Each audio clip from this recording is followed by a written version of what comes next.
So it was time to head back west, where the A's hoped to dispose of the Red Sox in rather rapid fashion. But before a packed house at Oakland Alameda Coliseum, the Red Sox big bats came to life. Against Welch, Boston scored 5 runs in just the first 2 innings and seemed primed to hand Oakland a demoralizing loss.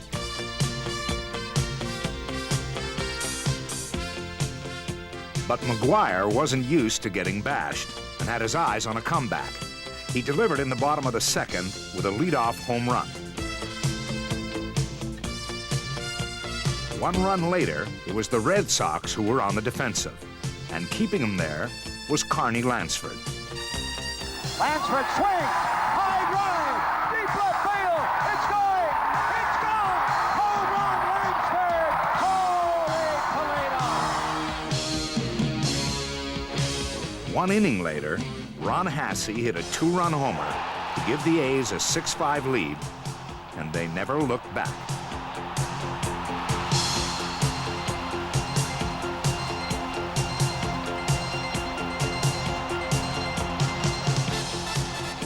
The A's were saved once again by Eckersley, who received some fine defensive support in the 9th from the likes of Stan Javier and Mark McGuire.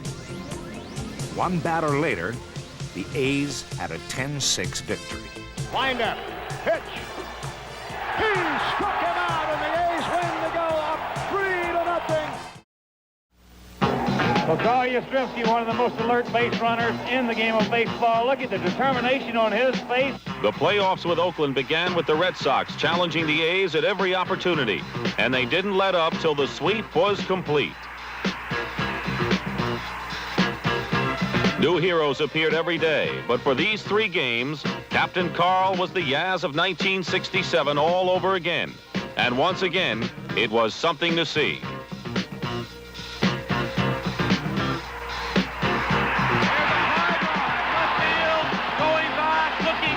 Back in left field for the first time all season, he hadn't lost a bit of the brilliance. As Reggie Jackson discovered twice in one afternoon. Well, Carl makes another outstanding diving stop of this line shot by Reggie Jackson. You can see right there. What a play by Yastrzemski.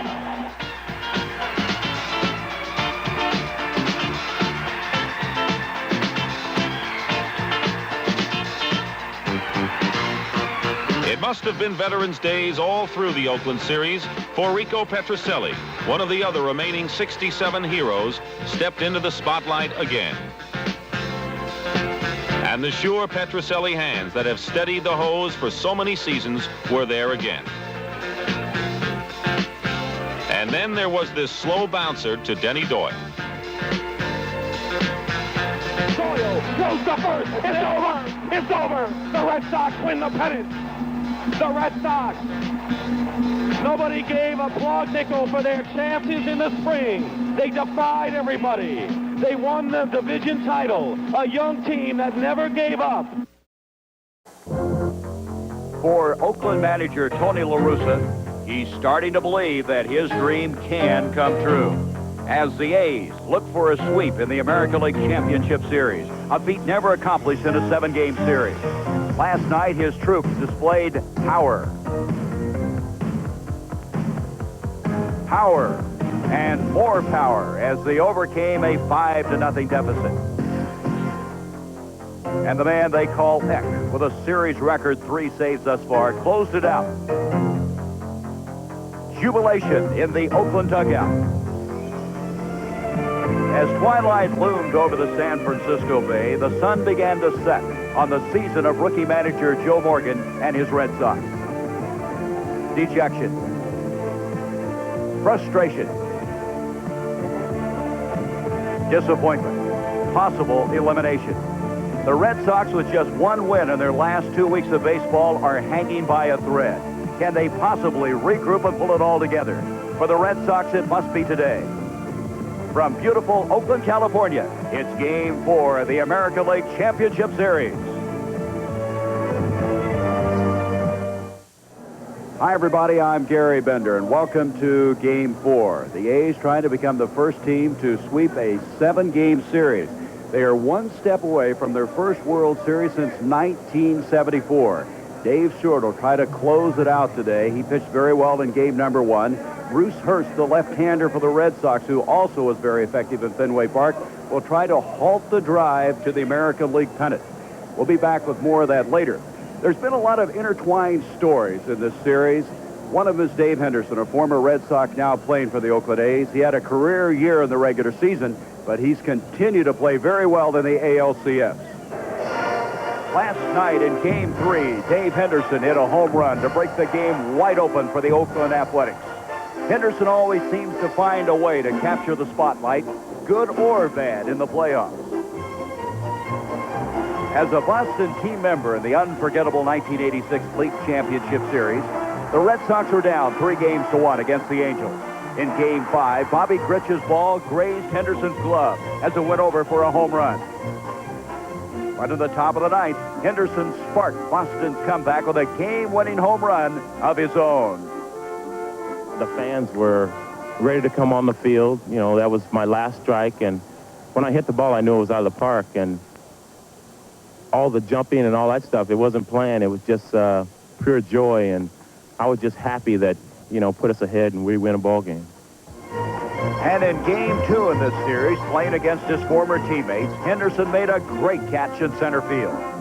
Then he dropped one a few innings later. I just think that just lets everybody know that we are human, and we're not robots out there. I can make a great play, and I'm human. I made an error on a ball in center field. Rice didn't, exactly Judy it out there to me, so it wasn't as easy as play as people think. I just missed it, and again, I came back up the next inning, and then, I did something with the bat to try to forget that moment. I look at it as a time you can shine, because it's game of the world, and anything you do, people are going to remember it, and, you can hit 900 through the season and don't get any hits to the playoffs, and you're a jerk, so that's just the way it is. So I want to shine during the playoffs and series. Well, they've been winning a lot of different ways. The home runs by the Hendersons and the Cansecos, they've been brilliant in the field. And then when they go to the bullpen, well, Dennis Eckersley's right now as good as anybody in baseball. 45 saves in the regular season, already 3 in the American League Championship Series. Been here before. In 1984, the Cubs were 1 victory away from the World Series. They didn't make it. You're now with the Oakland A's. They're 1 victory away. How do you feel about this ball club as compared to that one? Well, I like our chances much better this time around. We, in 84, won 2 games in Wrigley, went down to San Diego and dropped all 3. It's a different situation. We're here in the Oakland Coliseum. I think that'll be a big factor. You've set an American League save record. How does your arm feel today? Well, there's nothing to save it for. It's only been about 12 hours since I pitched, so the stiffness hasn't set in, so I think I'll be fine. Now let's go to Reggie Jackson, who's standing by with Jim Rice. Jim Rice, 1975. Trouble against the Cincinnati Reds, 78. The New York Yankees beat you, 86. The New York Mets beat you. What is it with the Boston Red Sox? Are they a hard luck ball club? I don't know if it's a hard luck, Reggie. We've been playing pretty good ball clubs. And as the series has been going right now, the first couple of games only determined by 1 run. And last night, I think it determined by 4 runs. This is a very good ball club. And this ball club reminded me of the team that we had in 1978. And you can't pitch around anyone. And this ball club is outstanding, no doubt about it. And we've played them pretty good, but unfortunately for us, they have come out and produced more runs than we have. You talk about this ball club. In 1988, Jimmy Rice has had a tumultuous year. What do you feel you have to do to get the ball club back on the beam? They've got to be mentally down today. Good pitching, no offense in the first 2 games. Good offense yesterday, no pitching. What does Jim Rice have to do to get this club turned around? Well, I think that if there are any runs in scoring position, I have to drive men. If they're not, I have to hit a home run. But it's not really the pressure on me or anything that they sort of putting on me. We got to do it as a team. And, of course, the whole thing about it is that we scored runs last night and the pitching went there. The first couple of games, we didn't hit enough, but games are determined by 1 run. But still, we got to do it as a team. There's no pressure on me. I just got to go out and do the things that I'm capable of doing, and that's driving in runs and hitting home runs. We have just been informed that National League President Bartlett Giamatti has suspended Dodger pitcher Jay Howe for 3 games. Now, if you've been following the story, he had a foreign substance on his glove, a violation of Rule 8.02. The suspension is effective immediately and continues through October 11th.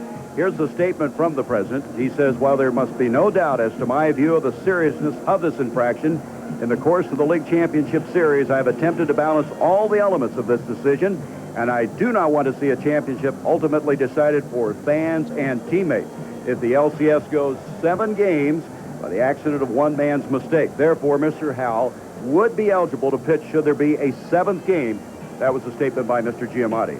As you probably know, Howe was ejected in the 8th inning of last night's game. So that's the determination. Of course, that game will be coming up later today, the Dodgers and the New York Mets. We're going to be back with more here as we set the scene for the 4th game of the American League Championship Series. 3-0, the A's lead it.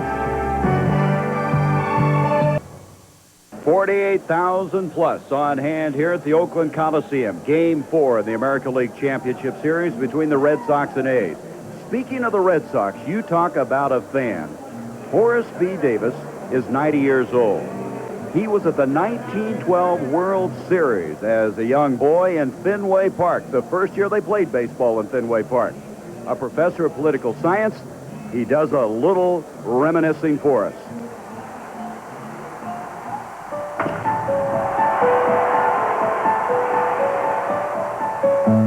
The Red Sox were good from the beginning of the American League. They won the first American League pennant. They used to come from behind as well as anybody. So their reputation for choking didn't develop at that time.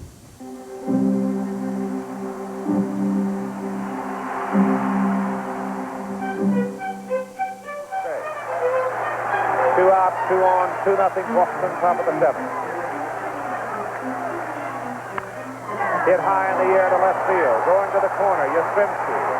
It's over the wall. It's a home run for Bucky Dent. The Red Sox had a big lead in August and blew it in September. And that's always been taken as an example of the Red Sox choking.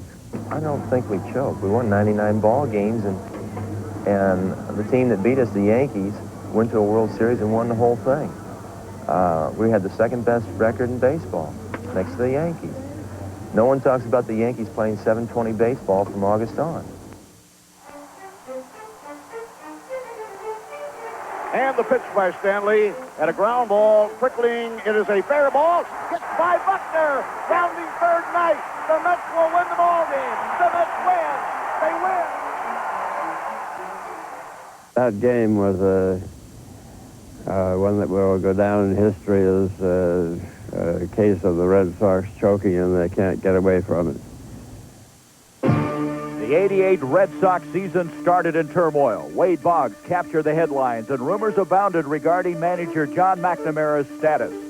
It wore on us. We were asked questions every night about if we thought we needed a managerial change, and it just started to wear on the team, and it felt like the last month or so, it just felt like we had a cloud over top of us. We couldn't seem to get things going.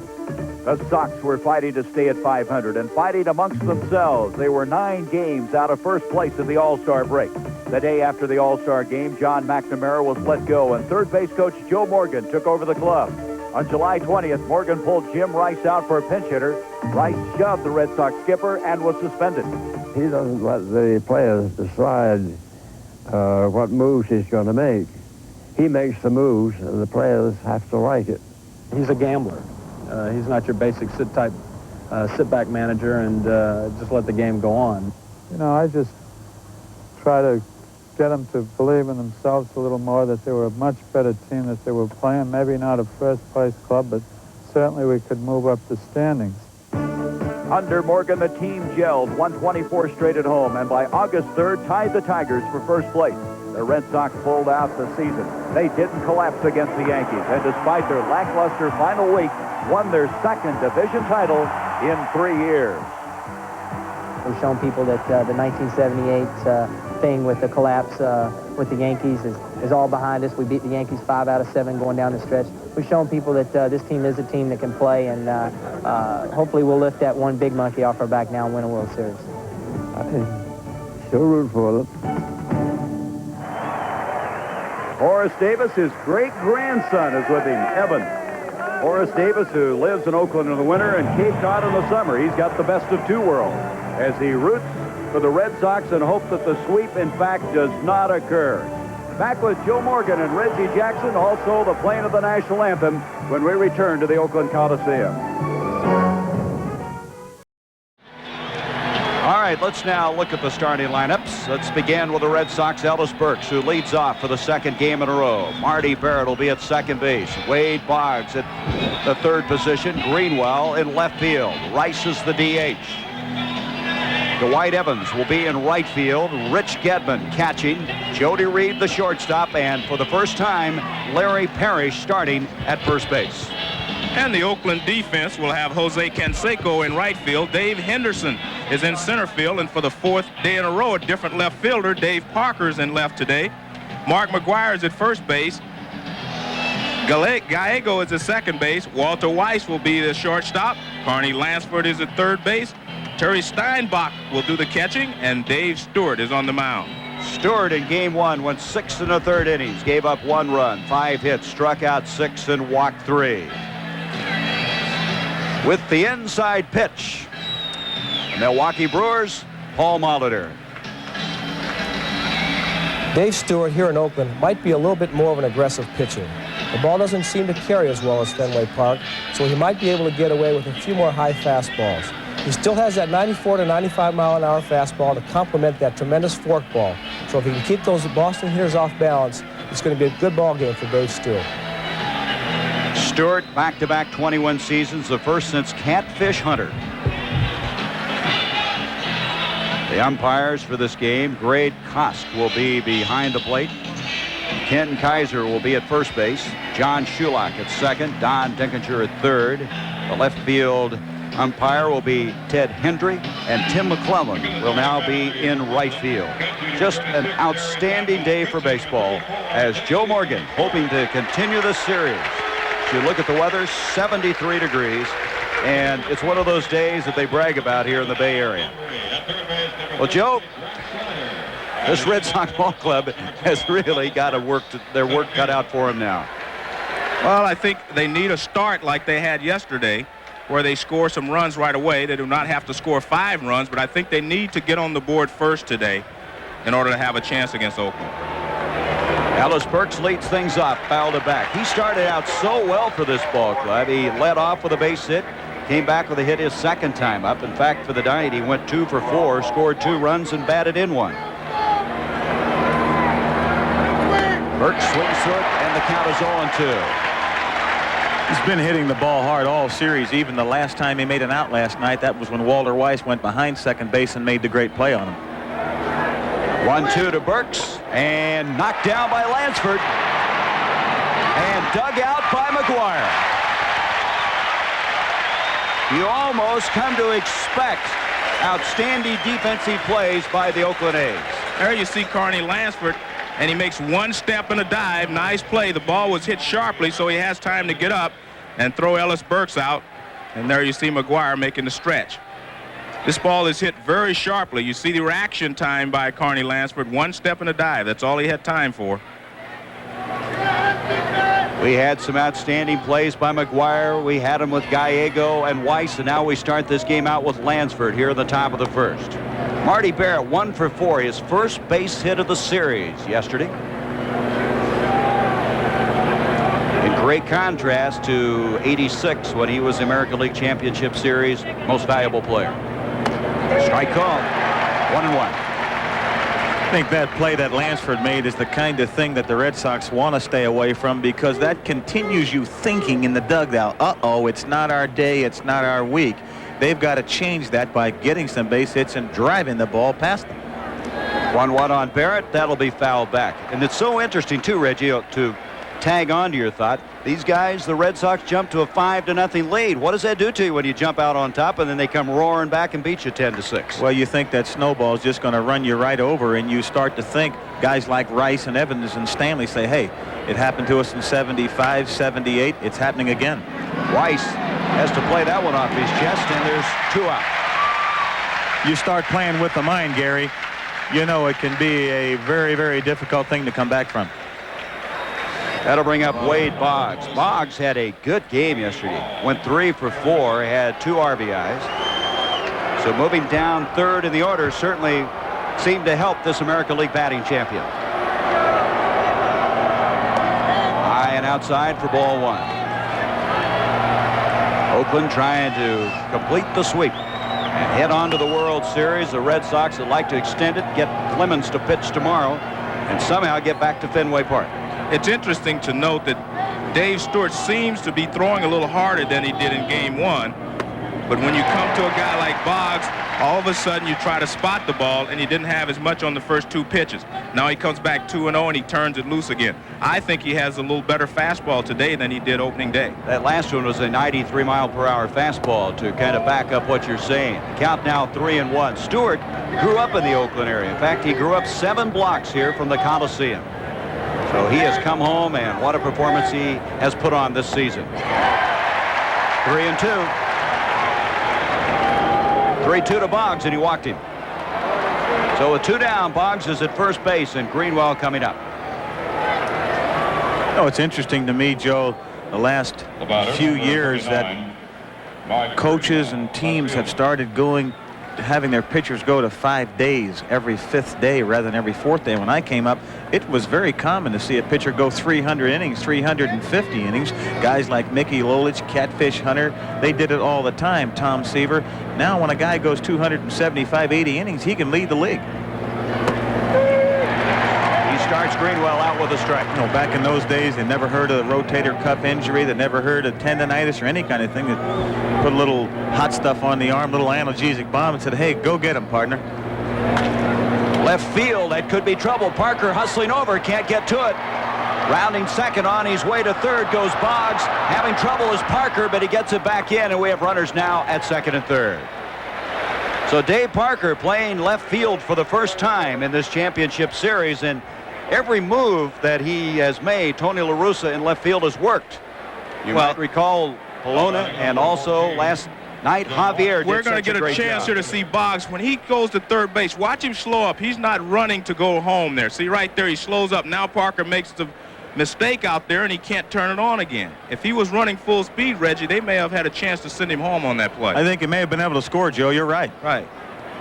Can't slow down when you're running the bases. Jim Rice comes up, the DH, and takes it inside for a ball. You know, Jimmy Rice was talking before the ball game. He said in the interview that he feels when there's runners on base, what he's going to have to do today is drive them in. And if there's no one on base, he's going to have to hit a home run. Now that will be ruled a base hit and an error on the left fielder, Dave Parker. Inside now, and it's 2-0. Been a couple of times when Dave Parker has played left field behind Dave Stewart, and he has had problems with a couple of balls, and it has cost Dave Stewart a couple of runs and the ball game eventually. 2 out, 2 on. Inside, and all of a sudden now he's behind Rice 3-0. White Evans due up next. He's got a base open here, so Dave Stewart can go around Jimmy Rice.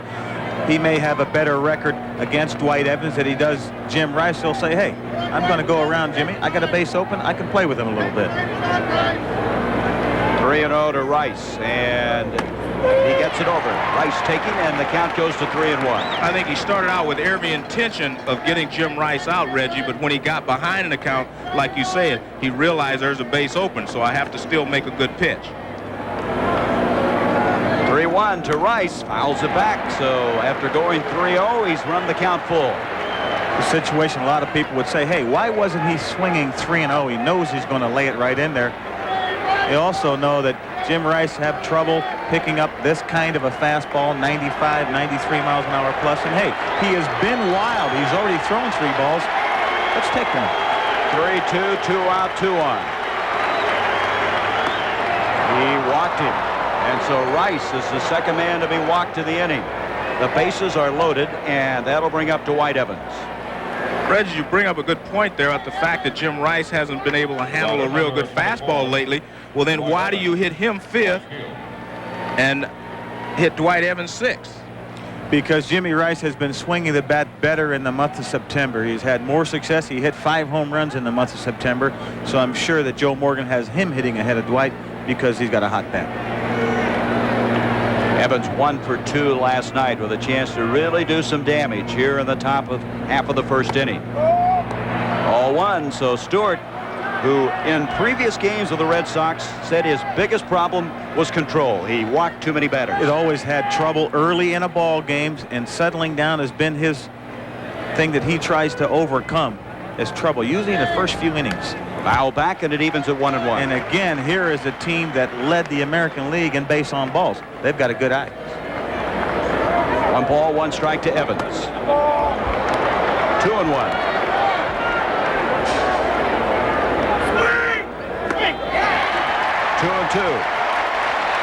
Remember, there is equal pressure here. Yes, Dave Stewart has to throw strikes. If we take a look at Dwight Evans' swing, that ball was thrown right by him. There's equal pressure for both sides. The Red Sox have to score, and Stewart has to get him out. 2-2 to Evans, and he struck him out with the bases loaded. Dave Stewart gets out of a major jam.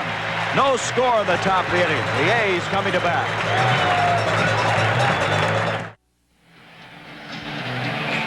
Dave Stewart got out of it. Bases loaded, able to strike out Dwight Evans. Let's look now at the batting order for the A's. Lansford to lead off at third base. Dave Henderson batting second in center field. Canseco, who was the only guy who didn't have a hit for the A's yesterday, batting third. McGuire at first base. Dave Parker in left field for the first time in the series. Terry Steinbach, who hadn't played since the first game, is catching. Don Baylor, the DH. Mike Gallego at second base, and Walter Weiss, the shortstop, batting in the 9th position. Hurst in game 1 went 9 innings, giving up 6 hits, struck out 7. The left-hander here with the inside pitch, Paul Molitor. Bruce Hurst is just an outstanding pitcher, and it really doesn't matter if he's pitching in Fenway or here in Oakland. He's going to go basically with the same ball game. He's a very smart pitcher on the mound. He seems to learn from every time he takes the hit. He has 3 outstanding pitches, a good fastball, a tremendous screwball, and a curveball to keep the hitters off balance. So Bruce Hurst, who had a career-high 18 wins this year, will face Carney Lansford, Henderson, and Canseco in the bottom of the first inning, no score. Here's a defense for Boston. On the infield, Larry Parrish takes over for Benzinger at first. Barrett, Reed, and Boggs on the infield. Greenwell, Burks, and Evans in the outfield. Lansford popped it up. Boggs puts the glasses down, as does Reed, and Reed's going to make the catch. Leadoff man erased here in the bottom of the first, and that'll bring up Dave Henderson, who is 2 for 5 last night. He has 5 hits in this American League Championship Series. Boy, you talk about a missed opportunity when you're struggling like the Red Sox are and you leave the bases jammed. Well, I think it's interesting because, as I said, I believe they need to score first, because if Oakland scores first, the pressure just mounts on Boston. When you're in a do-or-die situation, could be the final game and you could be eliminated, there's a lot of pressure at the beginning of the ball game, and it just grows as the ball game progresses. First ball hitting, Reed. And there's 2 away. Well, also, you got to figure that Stewart feels he certainly dodged a bullet, and now will get stronger as the game wears on. Sometimes you really pitch well after coming out of a jam. And there's the guy that struck out with the bases jammed. He has missed a few opportunities, Gary. The whole Red Sox team has, for that matter. They're running into Dave Stewart. Dave Stewart has been on a mission ever since I joined that ball club last year in '87. He wants to prove to people that he is a great pitcher, and wants to prove to people that he has a certain determination, has what it takes to be considered a great pitcher. Bruce Hurst now has 1 ball, no strikes on Canseco. Canseco, as we mentioned, the only guy in the A's lineup that didn't get a hit last night. Well, I tell you, Gary, I watched him take batting practice today, and did he hit one today? He hit one clear up in the grass behind left field. We both just, I think our mouths dropped open at the same time when we watched that one get launched.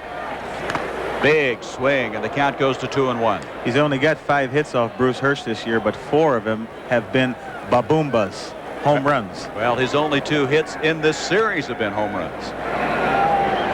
2-1 to Jose, and a breaking pitch finds the mark, and it's 2-2. One thing they talked about in Fenway Park is how Hurst would come overhand, Joe, and it was hard to pick up the ball. Is it the same thing here in the Coliseum? No, there's not any problem with the background. There's a dark green background there, and it's also a shadow that covers the lighted part. Canseco, right center field. Ball is well hit. Way back, way back. It's out of here.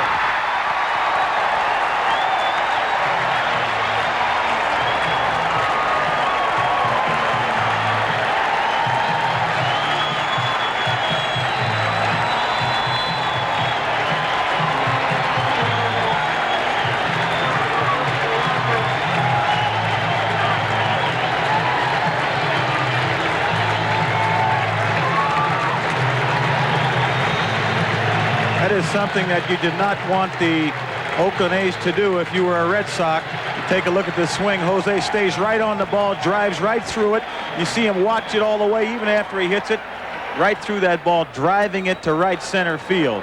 He missed out on the fun last night, but he picked up on it tonight. Just that, as you say about the Oakland A's, they just do everything right. McGuire up, swings to the first one. So all 3 now of the hits that Canseco has in the series have been home runs. He hit his first home run off of Hurst, you might recall, in game 1 in the 4th inning. Right field, and that is going to make it back into the stands. Well, again, the Red Sox got to say to themselves, we missed an opportunity, and now here we are, already down 1-0. In most cases, that's the where it happens, Gary. If you miss an opportunity, the other team usually takes advantage of the one that they have. McGuire with a home run last night, 3 for 4, and there's the guy, the first 40-40 man in baseball history. How about 50-50 for him? No, I don't believe so, but he's capable. I just don't believe he'll be able to steal 50 bases. That's a lot of stolen bases. I'm never going to say he can't hit 50 home runs, because I think he can hit 40 to 50 home runs each and every year. But stealing 50 bases is a lot of bases to steal year in and year out. 2-2 to McGuire. Reaches out, and they'll still be alive at 2-2. I think something like that, a guy has to take a lot of chances. And I think that Tony La Russa may say to the big guy, hey, Jose, that like they did with myself and guys like Mays and Aaron, hey, I don't want you running to take the chance to get hurt, especially if he hits 45, 50 home runs. Tony going to say, hey, I want that shillelagh in the lineup, baby. McGuire swings through that one, strikes out, but the A's with a home run by Canseco jump to a 1-0 lead after 1 inning of play. Canseco, right center field, ball is well hit, way back, it's out of here.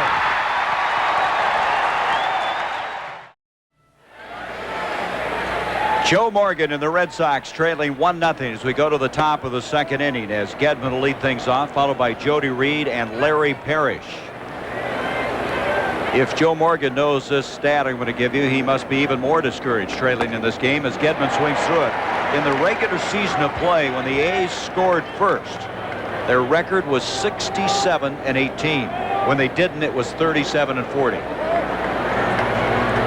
After the inning was over, Bruce Hurst, this is on tape, went into the dugout, put on his jacket, and headed for the clubhouse. Looks like he's a little disgusted there with himself for giving up the home run to Canseco, and sometimes you can't sit when you're upset. You just need to walk it off to calm yourself, and maybe that's what Bruce Hurst was doing there. And maybe go in and throw something out of sight of everyone? Or to go in and sit down and have a cup of coffee. I doubt that. Anyway, 1-2 now on Gedman, and right back to Stewart. Leadoff man erased here in the top of the 2nd inning. Jody Reed will come up. Reed was 1 for 3. What a setting here. They shattered all the attendance marks at the Oakland Coliseum. Jody Reed. Largest crowds ever to come to a game here in the Bay Area. You know, Joe Morgan made another lineup switch. He put Larry Parrish in at first base this afternoon in place of Todd Benzinger. I agree with that move. I don't agree with hitting Larry Parrish 9th and hitting Jody Reed 8th, because Jody Reed can run better than Parrish, so I think he should be 9th and lead to the top of your order. If you get a Larry Parrish on base in front of Ellis Burks, you're going to clog up the bases. Joe, you know, there's a lot of pressure on managers, not just on the players out here. Well, you know, you haven't been, Joe Morgan hasn't been in a playoff situation before as a manager. Tony La Russa has. I think that gives the advantage to the Oakland A's a little bit. Foul back, 1-2. Not so sure, Joe. I think that a manager manages to win every game, every day, and his job should not change during the playoffs. Now, you may flip your pitchers around or go with a pitcher a little bit longer during the playoffs, but other than that, they're going to manage to win every game to the best of their ability. Reed, left center field. Henderson's going to have to hurry, but he's going to get there. 2 out. That'll bring up the man that you were talking about, Larry Parrish. Parrish has been in a pinch-hitting role on 3 occasions, going 0 for 3 and striking out twice. This is why they got Dave Henderson to cover the ground and patrol center field. Secretary of Defense. Boy, what a play he made in Fenway Park off of Ellis Burke's drive. High to Larry Parrish. And I'm sure Parrish is happy to be starting today for 2 reasons. This is the first time he's had a chance to face someone other than Dennis Eckersley. Another thing, too, he's got a big swing. He's a free swinger, and today he has a chance to get 4 at-bats to do something. 1 ball, 1 strike now to Parrish. He fouls that back. Parrish really had some big hits for this ball club. He had 13 game-tying or go-ahead RBIs for the Red Sox. There's one of the reasons he's in the lineup today. They use these stats the last 8 or 10 years, Joe, like they're the Bible. Well, he had those stats opening game, too, and he didn't play. That's right. That's right. What are you trying to say? I'm trying so much for the stats. It's good. Another good excuse when you're in an argument, though, when the manager is in the argument, says you're playing or you're not playing. Here's good reason. And right. If you've done well against someone, they say, hey, this is my hunch. 2-2 to Parrish. Now it's full at 3-2. There's no doubt that the stats that you have against an individual pitcher, or if you're a pitcher against a batter, that they take those things into consideration. Full count now to Larry Parrish and to right field. Canseco coming in. McGuire going back. Gallego, and it's going to be Gallego. And it's a 3-up and 3-down inning here in the top half of the 2nd inning. The A's trying to sweep, leading 1-0.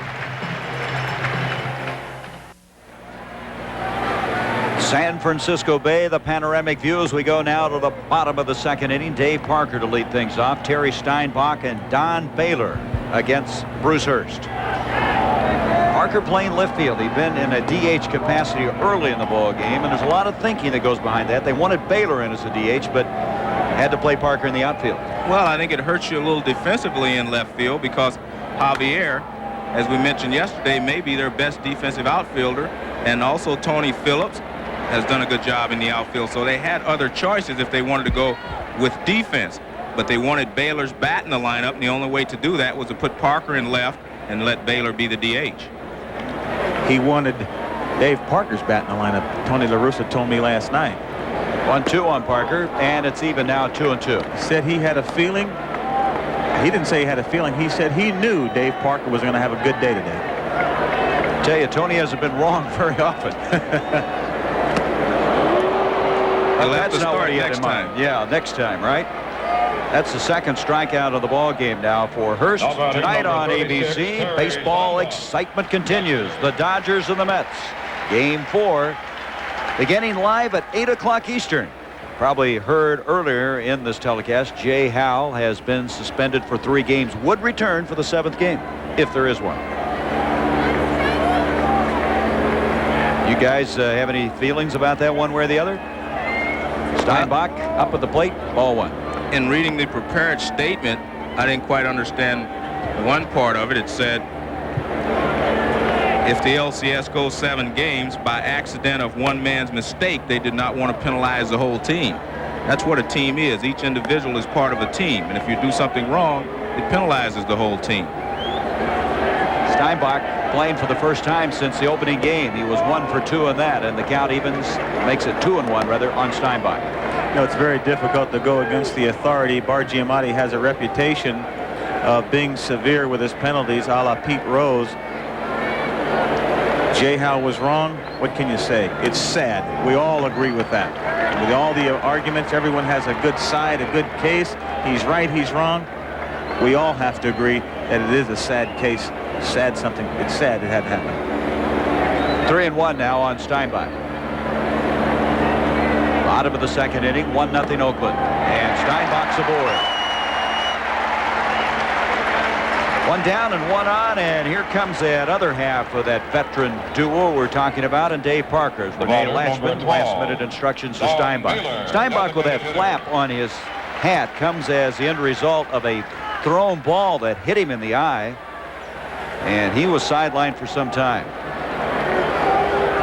Baylor 0 for 3 in this series. Strike one. Well, you talk about guys who have been in pressure situations. Between Parker and Baylor, you'd have to look a long ways, wouldn't you, to find a combination of experience more than that? Well, I think Don Baylor's leadership is one of the reasons they acquired him, along with hopefully that he would do a good job with the bat. You know, one of the things I've looked at is the definition of a leader.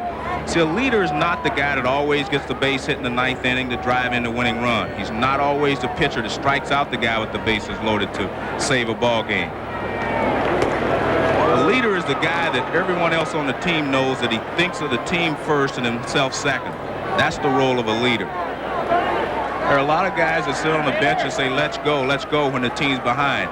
A leader is a guy that says, let's go, as he's stepping into the batter's box. Called third strike. So he has 2 strikeouts in the inning, his 3rd of the ball game, and that'll bring up Gallego. We talk about experience, about Baylor, and we also talked about Parker. Look at this. The 2 guys in the booth have had a few moments. Second base. Jackson with 45 league championship games. Baylor, Al McRae, Rose. There's Mr. Morgan, George Brett, and Bob Boone. I bet you guys can remember every one of them. I can remember a lot of them. Gallego 1 for 4 last night. Goes through that one for strike 1. You told me when you get older you'd start forgetting things. We've noticed that. I'm on my way. We've noticed that. It's a lot of games, though, Reg. Right center field. Burks hustling over, shading his eyes, and that'll do it. No runs. They leave a man on as we go now to the top half of the 3rd. Oakland 1-0. Magnificent view provided by the Goodyear Blimp Columbia. The pilot is John Creighton out of Redondo Beach, California. Always wanted to go up in one of those. Never had a chance to. What beautiful weather to be flying up there. Top of the 3rd now. Burks to lead things up. I want to take that a little step farther on Bruce Hurst when I say pitch well enough to lose. See, the one thing that's important, earned run averages are only important during the regular season. The only thing that's important in postseason is wins and losses. So it doesn't matter how well you pitch. Your job is to win. And I think Bruce Hurst would be the first one to tell you that. Well, what he said before the game today to me, Joe, was I'm going to pitch and do whatever it takes, whether it's 10-9 victory or whether it's a 1-0 victory. And I think a lot of people don't understand that. It's just as tough to win a game 5-4 as it is 1-0. Count evens on Burks 1-1. Burks will be followed by Barrett and Boggs. Dave Stewart with a 1-run lead as we're in the top half of the 3rd. Don't tell me how you do it, just do it, huh? Exactly. 1-2 on Burks. As Burks Al Davis would say, just win, baby. I always believe that 100% doesn't mean anything. Give me what it takes. And Stewart starts out this inning with a strikeout. That's his 2nd strikeout of the ball game. As I mentioned earlier, Dave Stewart is throwing awfully hard because this ball is basically in the middle of the plate, middle of his body, so you don't usually get a strikeout there, but he threw the ball right by Ellis Burks. Somebody with an outstanding view from the upper deck here in the Coliseum as Marty Barrett comes up. He grounded out to the shortstop the first time.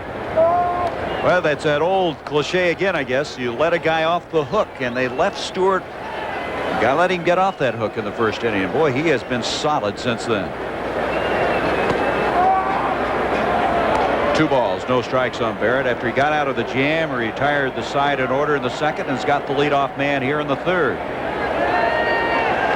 Stewart is an amazing story. He was just floundering. Had terrible years. In '85, he was 0-6 with the Phillies. And came back. A lot of people say it was a fork ball, the split-fingered fastball, combination thereof that made him a 20-game winner. He was hurt emotionally when he was traded from the Dodgers to the Texas Rangers because, you know, he was in the image of Dodgers over there, a hard thrower. Then from there, he was traded to the Phillies. He was released. He was picked up. Nobody wanted him. He was picked up by the A's. He wants to prove to people in baseball that he's a great pitcher. He's been on a mission ever since. Left field, Parker running in along with Henderson. It'll be Dave Parker, and there's 2 away. Joe, you look like you had a comment on that catch there. No, I'm just watching Dave Parker out there in the outfield, and it seems to be a tough play for him to, you know, run 30 or 40 yards at a time. I'm wondering if his knees are still bothering him. You know, he had surgery in the off season, and you can see he's not real sure of himself right there. And maybe it's because he hasn't been in the outfield very much lately. He has not been in the outfield very much. He's a little uncomfortable. Boggs at the plate takes a call strike. Boggs walked back in the first. Foul back. Well, one thing about Parker, he likes playing on this natural grass, though. It's much better on his knees than playing on an artificial surface. Is that consistency there? 366 in the season and 364 in the playoffs. 0-2 to Boggs. Stays alive. But a batting average over a whole season, you know, it averages out to 366. But in a short season, it's what you do on a daily basis rather than what you do on the average of the 5 games. 1-2 to Boggs. Very impressive inning. He's retired 6 in an order now after that shaky first inning.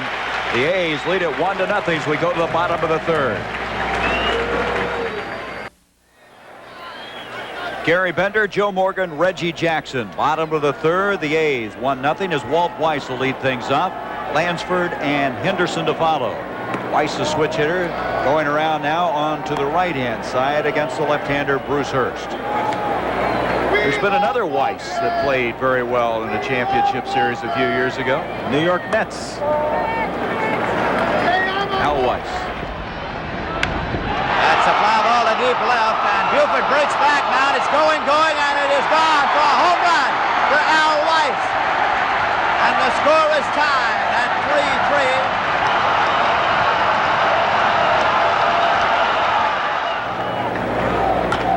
Right up the middle.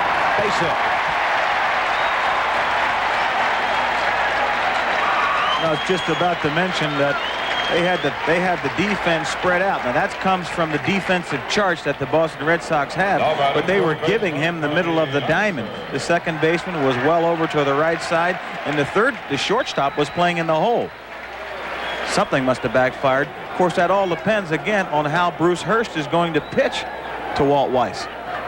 Weiss battling in there with the base hit, his 4th of the series, and here's Lansford. Lansford popped up the first time. This is what I was talking about, Gary. Now the 9th place hitter for the Oakland A's can run. Now you go to the top of the order, you're Carney Lansford. You can put a play on. Whereas if Larry Parrish is on base, you have to play for a base at a time. Base hit, left field. Weiss will make the turn. Greenwell comes up, and we have runners at first and second and nobody out. Carney Lansford, who was 3 for 5 last night, his 5th hit of the series. And when Carney Lansford gets hot, I don't think anyone in baseball can get any hotter, which was the way he started off this season. He was very hot. And he'll go through a spell where everything he hits is a line drive and just finds holes. He's a very good hitter because he puts the ball in play. Dave Henderson, who grounded out the first time. Well, you mentioned Lansford. He was hitting .402 as late as June 4th. Then he tailed off. But talking to Jim Lefevre, he said he went into one of those streaks that was as cold as he was hot. But he's battled through it now. Henderson, strike one. The infield moves into a position where the shortstop and the second baseman are looking for a double play, yet the first baseman and the third baseman are wary of a bunt. You can see the depth of the shortstop and the second baseman here. I think they're in good double play position. Oakland's guys make the double play well, but they play a little deep. Slow curve, misses 1-1. Henderson seemingly is always around the action, isn't he? You can see when he took that pitch right there, Gary, he's seeing the ball well. That was a breaking ball, yet he was on time with the ball, and his bat was back, his body was in control. And that is a sign when you're on the opposing team or you're on the mound pitching to him, you better beware because he's on the ball. 1-1 to Henderson. Left field, base hit. Weiss will make the turn. He's on his way home. And going to third base is Lanford, and in second with a double. An RBI double is Dave Henderson.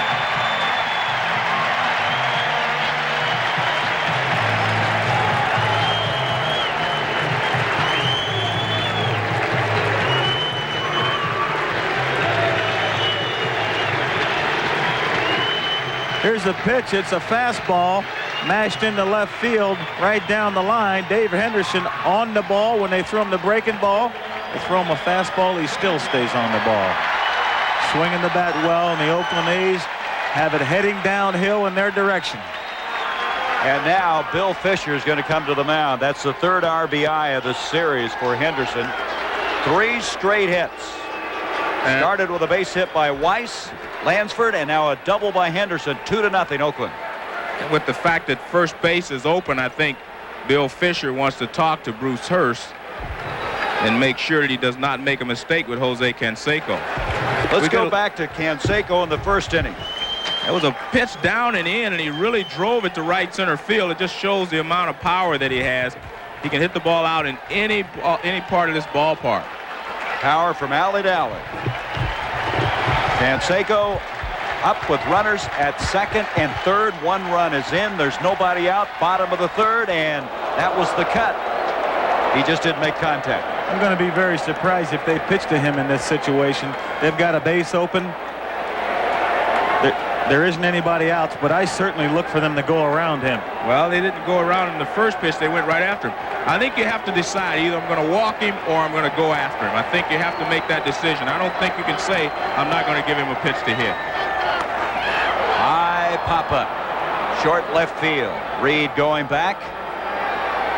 Lansford bluffs a move, but he'll stay at third. And they made the decision to go right after him. And I think it was a good decision.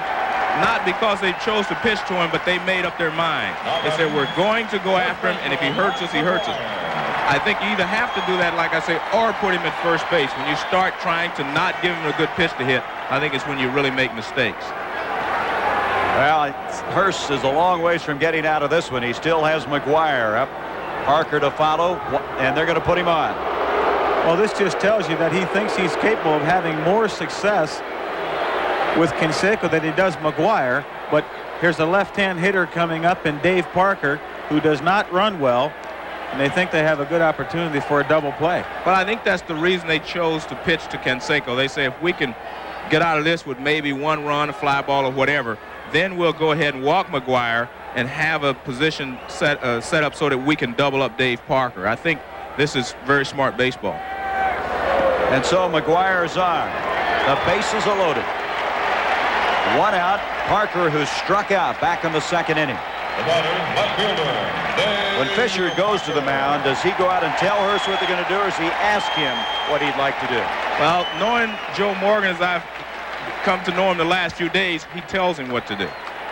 And I think that's the way it should be. The manager makes the decisions. You also have times, Joe, when you say to a guy, who do you handle better? Who would you like to pitch to today as opposed to wanting to pitch to someone else tomorrow? I believe that's the manager's decision. He's the one that's going to get fired if the job is not done.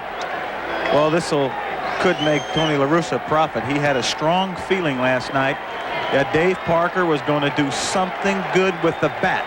Here's an opportunity. A good opportunity. A great one. Strike call.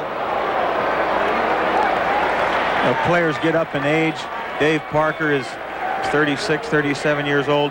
You want to keep the ball in on him, not as apt to catch up with a fastball and make him hurry the bat. Parker, line foul. That had to be a breaking ball. Was a breaking ball. And that's the place to throw it, inside, so if he does hit it well, he pulls it foul. We'll get another look at this breaking ball from Bruce Hurst. Just that big, slow curve ball, and as Reggie said, it's on the inside part of the plate, and he pulls it foul. Only one out here. What you want to do is make sure of one run. Hit yourself a sacrifice fly. At least put the ball in play somewhere so you give your team an opportunity to score. You got 2 runs. You pick up 1 more. The other team needs 4 to beat you. And he did not put the ball in play, and for the second time, Parker strikes out. That's a good piece of pitching by Bruce Hurst. He threw the fastball in, and the strikeout pitch for Dave Parker is the high fastball, and he can't catch up with it. Good piece of pitching by Bruce Hurst. 4th strikeout for Hurst, so now with 2 down, Steinbach will come up. He walked the first time. Well, that good feeling by La Russa has not materialized yet. He's only had 2 at-bats. He's got a couple more. That's right. Steinbach fouls it down. Steinbach, center field. Burke's going back. He'll have room as he approaches the warning track, and Hurst does an outstanding job. Does give up 1 run, but it could have been a lot worse. Oakland leads it 2-0. 1-1 to Henderson. Left field, base hit. Weiss will make the turn. He's on his way home. And going to third base is Lanford, and in second with a double. An RBI double is Dave Henderson.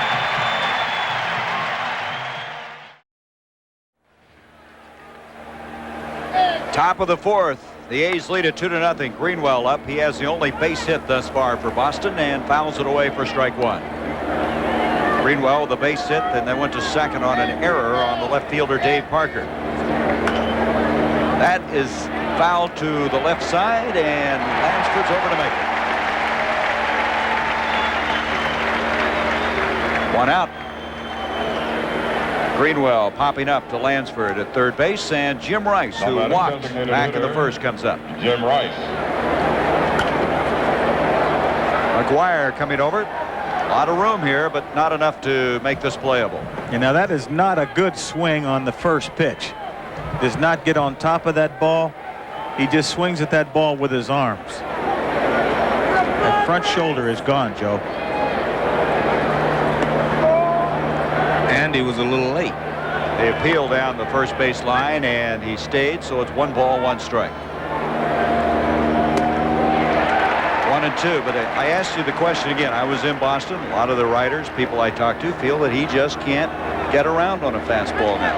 He cannot get it over the left field wall anymore. Only Jim Rice knows that. Not the writers, not Joe Morgan, not Reggie Jackson. Jim Rice has to decide what type of hitter he wants to be. If he wants to pull the ball, I think Jim Rice can pull the ball if he makes up his mind that that's what he's going to do. No, there are certain times during your career when you need to make a change. Right. And I think with this 1 year where Jimmy has fell off of his great career statistics, that maybe he needs to make an adjustment. But I think it's up for Jim Rice to say that, and not for someone that never played the game. 1-2 to Jim Rice, and he struck him out. And Dave Stewart, true to his nickname of Smoke, is throwing smoke. And he throws the ball right by Jim Rice in this situation. 4th strikeout, and across the bay, Candlestick Park, the home of the San Francisco Giants. And as the crow flies, they come in here, and we come to the Oakland Coliseum. 49ers, by the way, are playing the Denver Broncos in Candlestick today. Magnificent setting here for Game 4 in the American League Championship Series as Dwight Evans comes up. He was a strikeout victim back in the first. Right field. Canseco, McGuire, Gallego all going. Foul territory. No one can get there. Long run for Canseco. Hey, the Red Sox right now are not having good swings at Dave Stewart. The first pitch that Jim Rice swung at, he was behind the ball, and he fouled the ball off over into right field. So take a look at Jose, the big guy here, 6'4", 230 pounds, makes a heck of an effort. Doesn't quite get there. But again, getting back to what I was saying about the Boston Red Sox hitters, here again, 2 balls, no strikes. He should be cranking up to turn this ball to put a good swing on it. And that there was not a good swing behind the ball, off, fouling the ball off over to right field. Same thing. 2-2 on Evans.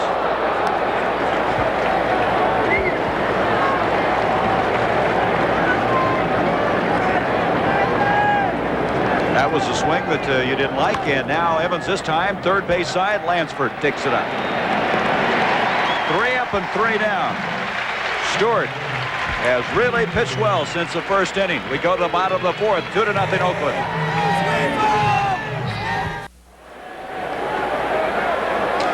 Bottom of the 4th inning. Don Baylor, Mike Gallego, and Walt Weiss. Baylor still looking for his first hit of the series, 0 for 4 thus far. Strike 1. I was saying earlier that I believe a leader is a guy that thinks about his team first and himself second. I think Don Baylor qualifies as a leader. Bouncer in front, and Hurst off the mound. So the leadoff man is erased, and tomorrow on ABC's Monday Night Football, Phil Simms and the New York Giants tied for first in the NFC East going into today. Take on Buddy Ryan's Philadelphia Eagles, and action begins live at 9 o'clock Eastern tomorrow. LT Lawrence Taylor back last week for the Giants. You'll see him Monday night. Rams losing their first game last week to the Cardinals, and they've come back in a hurry. Gallego, right field. Evans going over, but there'll be no play. 1-2. He fouls it down again. Gallego's just a little guy. He's 5'8", and they call him one of the midgets on this team. And somebody's saying they got so many 6'5" guys on this A's team that they ran out of height. He and Hubbard's 5'7". They're the midgets. They have played big this year. Ground to third, and Wade Boggs to Larry Parrish, and there's 2 away. That'll bring up Walt Weiss, who singled and scored the second run of the ball game back in the 3rd inning. We talked earlier about Bruce Hurst keeping the Red Sox in the ball game. Well, he's doing that. It's only 2-0. But like I said, that is not good enough. And the Boston Red Sox are quickly running out of innings here. I know it's only the bottom of the 4th inning, but as you get past the 5th inning in a playoff game and you're losing, it seems to just roll right along without you. Call strike on Weiss. Talking to Weiss, he says, you know, I don't feel like a rookie. And I think probably because he's played in an everyday lineup. And obviously he has not played like a rookie in this championship series. Well, he's not a rookie anymore, Gary. I believe that you're only a rookie like the first half of a season if you're an everyday player. After that, your teammates do not look at you as a rookie anymore. When you're performing on a daily basis right alongside these guys, you're not a rookie anymore. Foul down, and the count stays at 1-2. This does not feel good. Ouch. Joe, I always think that happens when a guy cheats with the bat, when he tries to start early. And a lot of times it happens with a right-hand hitter against a left-hand pitcher when that slider is breaking in on the hands. Well, I think that's exactly right, Red. You're trying to get the barrel out there, and you get it a little bit too far out front. So Weiss goes down swinging. 3 up and 3 down. 2-0 Oakland. We'll return to the Oakland Coliseum after this word from our local stations. Enjoy baseball memories throughout the years by ordering your copy of the 1988 World Series souvenir program. Packed with more than 90 pages of features, facts, and photos on the Fall Classic, this program is truly a collector's item.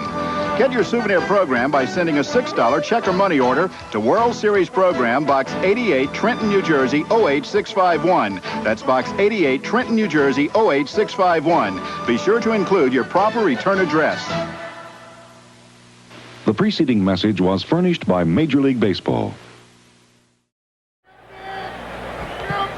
Bob Stanley hopes that Red Sox can get something going. They trail 2-0 as we go to the top half of the 5th inning.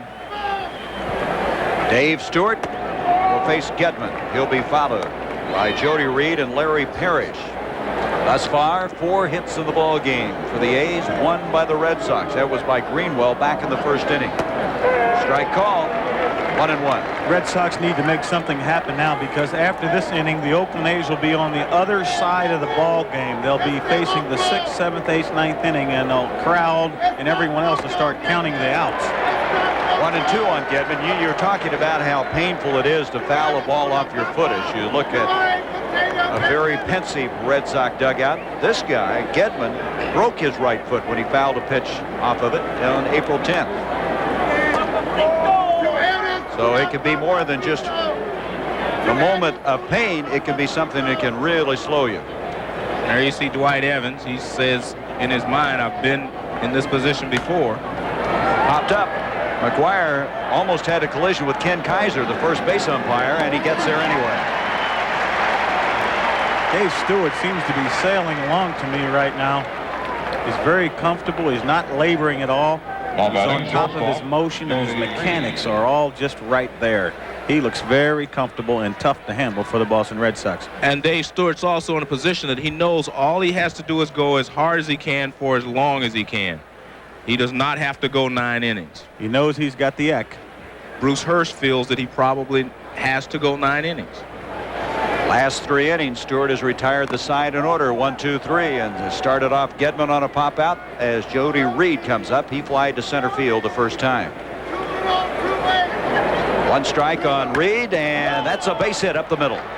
Second hit of the ball game now for the Red Sox. And speaking of that Mets-Dodgers series, tonight, 8 o'clock Eastern, that's when it begins. Game 4. Mets with a 2-1 lead thus far in that series. Wonder if the weather's any better today. That is only the second hit for the Boston Red Sox. 1 down, 1 on. Parrish, who popped up the first time. After Parrish, we go to the top of the order again for the Red Sox. Red Sox jumped out on top to a 5-0 lead last night, but thus far they've been silenced. And now, dropping behind Stewart, is 2-0 on Parrish. And one thing I can say about Larry Parrish, he was one fella that took as many home runs or got more home run cuts than anyone I saw in the league. 2 balls and no strikes, I say he has a good home run cut. 2-0, and he popped it up. McGuire comes in. Steinbach giving way to the big first baseman, and there's 2 away. He had his home run cut, and he knew he missed it when you saw him shake his head there. But Dave Stewart still on top of his game, throwing still hard enough to get the ball just by Larry Parrish and have him pop it up.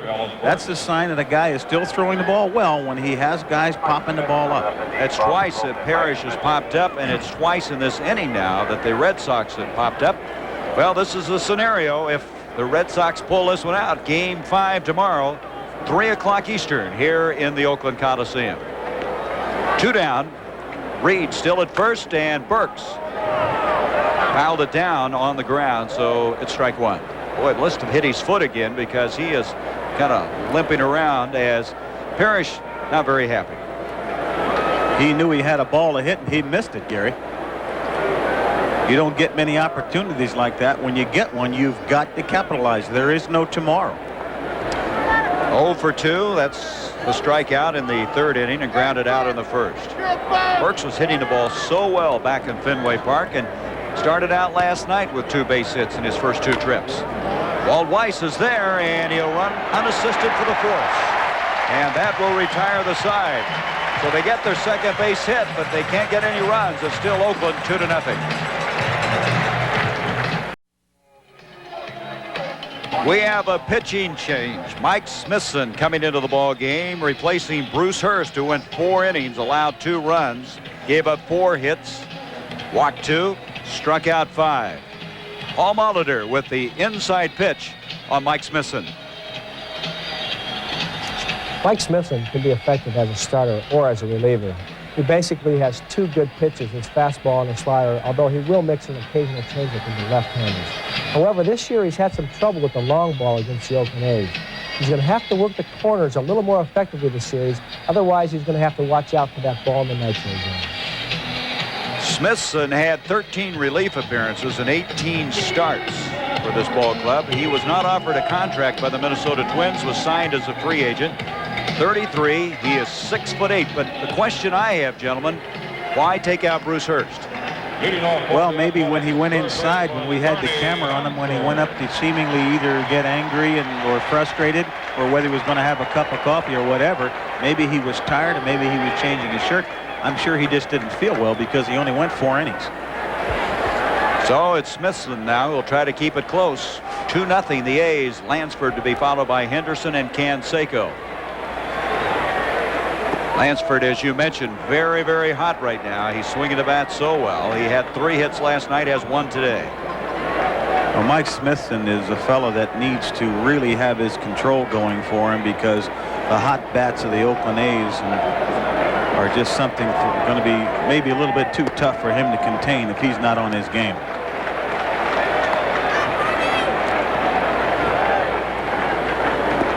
And Smithson drops behind, and that's what you fear.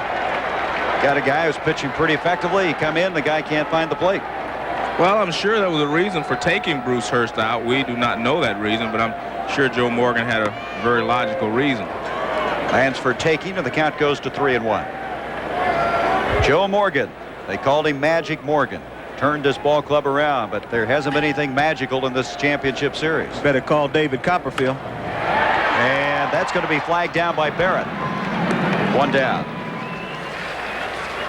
2 years ago, Smithson was in Minnesota. We're going to go back. Pat Sajak.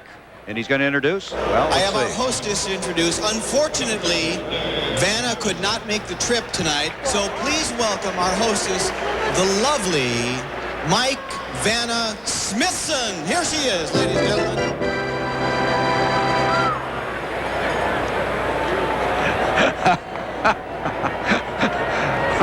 I don't even know what to say, do you? No, I don't.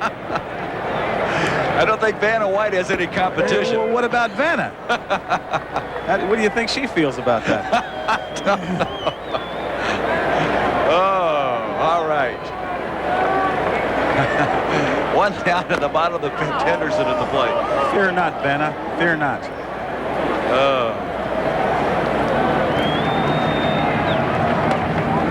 Good fastball. 0-2. Struck him out. I'm sorry. That was the 3rd strike, and Henderson goes down, and that brings up Canseco, and that's 6 strikeouts in the series now by Henderson. It's 0-3, Gary. I can help you with those. I've experienced a lot of those 0-3 counts. Have you really? I'm still thinking about Vanna White. As Canseco comes up, he hit a home run back in the 1st, popped up in the 3rd inning. 2 down now. Outside, and remember Molitor was talking about the long ball, concern that he had for Smithson as he came into this game, and right now Canseco's got to be thinking about that. Caught the inside corner. 1-1. Jose thinks about the long ball when he starts breathing in the morning, as soon as he wakes up. Gets out of bed, huh? The first thing he does when he wakes up and looks outside and see which way the wind's blowing, says, it's blowing out at home. 1-1. Line to left field, and Greenwell gets by him. Goes ball. Canseco all the way to second. Second base, and that ball was ripped. One of the things about Jose Canseco, he hits the ball so hard that sometimes that ball can get on top of you before you can realize it, and that can even happen with you as an outfielder. Well, you obviously get handcuffed as a 3rd baseman a lot of times by Canseco. This is what you call handcuffing an outfielder. He doesn't know what to do on the ball, and he gets out there so quickly that there's nothing Greenwell can do about it. And it really was a hard line drive that sunk. I mean, he hits the ball probably as hard as anyone in the game. That is the first hit by Canseco that's not a home run in this series. And it was only the reason it wasn't a home run, he didn't get it up. He hit it hard enough for it to be a home run. He just did not get any height on it. McGuire 0 for 1, intentionally walked back of the 3rd, called out on strikes of the 1st. Canseco at second, 2 away. He's going to 3rd. Gedman's throw. They got him. Canseco, who had 40 stolen bases in the regular season, tried to catch him napping at 3rd. It didn't work. We played 5, Oakland by 2. Top of the 6th inning, Marty Barrett to lead things up. Do you try to steal third base with 2 down? Absolutely not, especially with Mark McGwire at the plate with 100 RBIs, 99 RBIs. That is a cardinal sin. You never get thrown out at third base with 2 outs, which maybe you can say it proves how great this ball club is. They overcome those kind of baseball mistakes that should never happen, especially in this kind of a series. Now Stewart is behind 3-0 on Barrett. I think that's one of the reasons why Willie Mays never stole 50 bases or 40 bases, because he had a Willie McCovey or someone hitting behind him. A lot of times you're limited to how many bases you can steal by the people that hit behind you. If they're RBI producers, there's no point in stealing bases. And we see here there's 2 down. You know, if you steal third with 2 down, you have to make it. Exactly. There can't be any room for doubt. The only way you can steal third base is you have to be able to steal it standing up. Joe, tell me about a time that you stole home with Tony Perez hitting, a guy who makes a living driving in runs. Right. You can upset these fellas. Wade Boggs comes up. He is 0 for 1, a strikeout and a walk, and all of a sudden now Stewart has thrown 5 that have missed the plate. Eric Plunk is up and throwing now for the A's. He came in last night in relief. 2-1 to Boggs, and he fouls it back, and it's 2-2. Here's another opportunity for the Red Sox. Nobody out, man on first base. They have not scored. They only have 2 base hits. They've got to get on the board, or there'll be no tea in Boston. I feel like they should put runners in motion, try to do something. You've tried to play the type of game you played all year. It hasn't worked. You've got to do something different. Boggs stays at 2-2. You've got a guy like Wade Boggs who can maneuver the bat. You've got a guy who doesn't strike out. And if you put a guy in motion, you open up another hole for him. What I'm saying is I think you have to give up the conservative action right now. You have to go for the aggressive type baseball. You don't want to go down like this. Got to make something happen. Boggs, and Weiss can't get to it. Base hit. Barrett makes the turn, and now we have runners at first and second and nobody out. And they're still in a double play situation, though. So not sending him did not get Barrett to third base. Boggs with the hit. That's the 3rd hit by the Red Sox. Be interesting to see if he would have been in motion that time with a shortstop possibly covering second base. That may have been a double play. Yeah, or do you think the second baseman would have been second baseman would have been covering with 2 strikes because Wade shoots the ball the other way with 2 strikes. Dave Duncan now is on his way to the mound. Stewart has 2 men on, nobody out. He began the inning issuing his 3rd walk of the game to Barrett. Boggs with a single. Plunk has been warming up. So when Duncan goes to the mound, he's to talk to Dave Stewart about his mechanics, about what he's doing wrong in this situation. You see a pitching change, you're going to see Tony La Russa. There's been stages this year in watching Stewart where he'll come out and throw 6 or 7 pitches, can't even get him over the plate, and that's what's happened in this inning. Well, Duncan leaves him in. Greenwell is up. He popped up the last time. Straight back. But he had a very good swing there. Had a very good swing, especially for the first pitch. Here's a chance for Mike Greenwell to make his year worthwhile. Hit 320, hit 20-some home runs, drove in 119 runs. Now's the time when you have to hit the cash register. Second base, Gallego. They're second, and that's all they're going to get.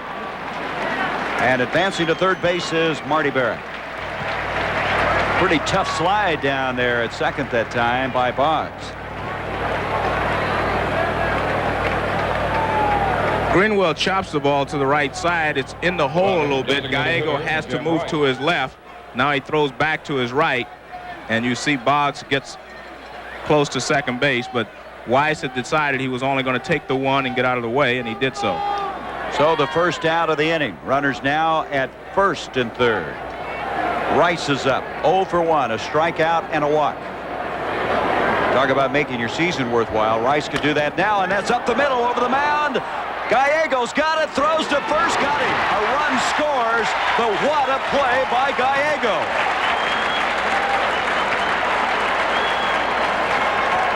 Looked like this ball hit something to slow it down, because in his first hit, I thought for sure it was going to go through for a base hit. It's a fastball down, and there's the rubber.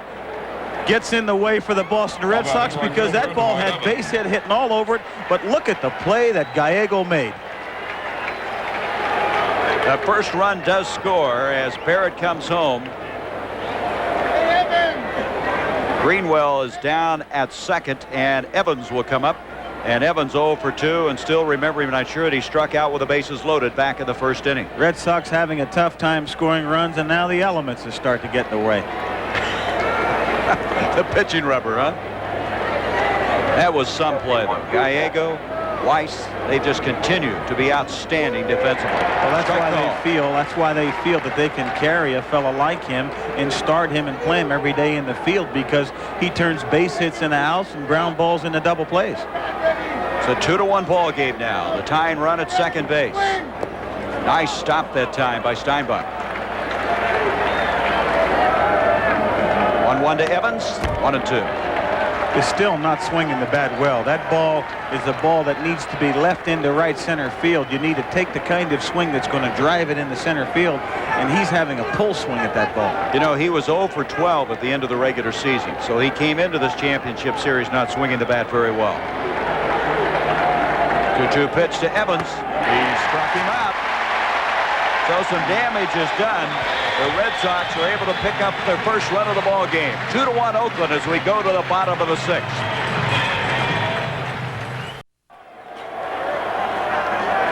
The Goodyear Blimp Columbia, Charles Russell, the pilot. Gorgeous day to be up in the air and a gorgeous day to be here at a baseball game. Game 4, American League Championship Series. The A's now with a 1-run lead as Mark McGwire leads things off. Fouls it back, and it'll make it into the stands. McGwire thus far has walked and was called out on strikes back in the first inning. Boy, you look at missed opportunities, and we don't want to beat up on Dwight Evans, but he struck out with the bases loaded in the first and struck out in the last inning, the sixth inning, with the tying run at second base. He struck out 5 times in this series. Stewart has been able to whip him 4 of those times. You know, I just wonder how all that frustration affects you, because he was one of the fellows that was there back in 75, 78, 86, and again now here in 88. It does not look good for him. McGwire, Boggs will come up. And boy, he had to snap tag that one, as had a little trouble with the throw that time from Boggs, but they get him anyway. A nice play by Larry Parrish. Leadoff man is erased, and Parker, who has struck out twice, comes up. Some of the scores: Cincinnati is still unbeaten, 36-19. And the Packers finally won one, and big, against New England. Washington defeating the Cowboys in another NFC East game. What does that game do to the magic of Doug Flutie? Oh, that's right. Flutie came off the bench last week and pulled it out for the Patriots. Parker, Barrett flags it down. He's got a chance. He's safe. He beat it out. I think the throw beat him, but the throw was high. It pulled him off the bag. Just lifted Larry Parrish's foot just off the bag as Dave Parker was going by. But what a great play. Is that called range, Joe? Well, Barrett makes a good play in the outfield. He gets up, throws the ball very quickly. The throw is high, so Parrish is not able to stretch and help him. I think that's the key. Looks like it pulled him off the bag. But I think Parker had the play beat, as we'll get a look here. Barrett comes up and throws. If he could get the ball down and let Parrish stretch and help him, I think he could have gotten him at first base, but he beat him with the high ball. So Parker now will be taken out. Stan Javier comes in as a pinch runner for Parker, who legs it out for a base hit. It's also for defense, not just for speed on the bases. We saw the great catch Javier made last night in left field. So Javier will come in, play left field, and Parker will sit and wait and see if this thing's going to come to a conclusion. As now at the plate of Steinbach, 0 for 1. He has walked and flied to center field. Thus far, 6 hits for the A's for 2 runs. The Red Sox 1 run, 3 hits. You're going to send Javier as Morgan now makes the trip to the mound. Javier has 20 stolen bases, only been caught 1 time. I think you're going to see a stolen base attempt. Well, I think you're starting to see Lee Smith first, because I think Morgan realizes he cannot fall any further behind than he is against the Oakland A's here this late in the ball game. The Red Sox, when they come to bat, will be in the 7th inning, and you just cannot afford to give up any more runs here. So I think he's going to go to a stopper. Is that a little early, though, for Lee? No, not when it's, what are you going to save him It's for? October 9th. Tomorrow, It's not early. be here. But May his not be long. effectiveness, if you have to go that long, how effective is he in that long span of time? Well, he's going to leave him, so maybe you're right, Gary. That'd be the first time I've been right when you But guys... I definitely believe that you have to keep the game close. Well, Morgan is elected to leave Smithson in the game. Smithson, of course, in relief of Hurst. And Steinbach at the plate. A runner at first, Javier, the pinch runner for Parker. There's one down. 1-2 to Steinbach. Reed stumbles momentarily, but they get the force. Wasn't easy, though. By the time he got there and got the throw underway, it got very, very close at second base. Javier gets a good jump on this play and makes a very hard slide. I almost wonder, when is it deliberate? When is it too much? When is it not? Don Baylor. Umpire judgment. So down at first base on the fielder's choice is Steinbach. There's 2 away. Baylor up. Baylor 0 for 2. Called out on strikes and grounded back to the pitcher. Left field. Greenwell going back, shading the eyes, has room to make the play. And that'll retire the side. So Smithson able to keep the A's off the scoreboard. They lead 2-1. We'll return to the Oakland Coliseum after this word from our local stations. IBM presents You Make the Call. With the bases loaded, the batter hits a ground ball to first. After the force at home, the throw hits the batter as he touches first base. Can the runner from second score? You make the call. If a thrown ball hits a runner while on a base, it remains a live ball and is still in play. The runners may advance at their own risk. So if you said the run scores, you made the right call. Top half of the 7th inning. Rich Gedman will lead off against Stewart. Stewart has gone 6 innings now. He's given up 1 run, 3 hits, walked 3, and struck out 5. And Gedman 0 for 2. Hopped up and grounded pitcher to first. But I think the important thing for the Red Sox is that they were able to score 1 run against Dave Stewart last inning. At least they put themselves on the board. That's a psychological advantage. It doesn't mean they're going to do anything with it, but it's a step in the right direction. Well, the thing they have to be careful of is the fact that they're 1 run down. They've got to just play their game. They are not a home run team. Can hit a home run, but Gedman left field. Javier is remaining in after being a pinch runner, tries to get there and cannot. Good effort. And I imagine La Russa's saying, boy, am I glad Javier's running after that one and not Dave Parker. But they've got to not panic and just try to tie the ball game up with the 10 or 12 out, 9 outs that they have remaining. They've got to play their game and stay within themselves. So Javier after the long run, and it's a long foul ball. And there's the man we had earlier on our telecast, Horace B. Davis. Believe it or not, he was at the World Series in 1912, the first year that they played baseball in Fenway Park. Look at those eyes. Isn't that great? 90 years old. I tell you what, I'd like to look that good when I'm 90 years old. You look that good now. Well, I'm close to 90. Working with you, Reggie, has aged me considerably. 2 balls, 2 strikes. They told me before you started the series you had black hair. Cold black hair. And I had a little more in hair. That ball's hit pretty well to left, but Javier will have room on this one. And so Gedman is erased in the top of the 7th. That'll bring up Jody Reed, who had 1 base hits in this ball game. Now batting, shortstop Jody Reed. 1-1 to Reed. Short stop. Walt Weiss shielding his eyes once again. 2 out. Parrish will come up, and Parrish has popped up first 2 times at the plate.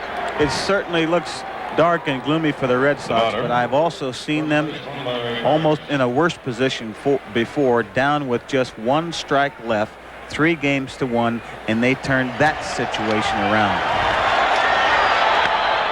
To left field and deep and down he goes back and it's gone.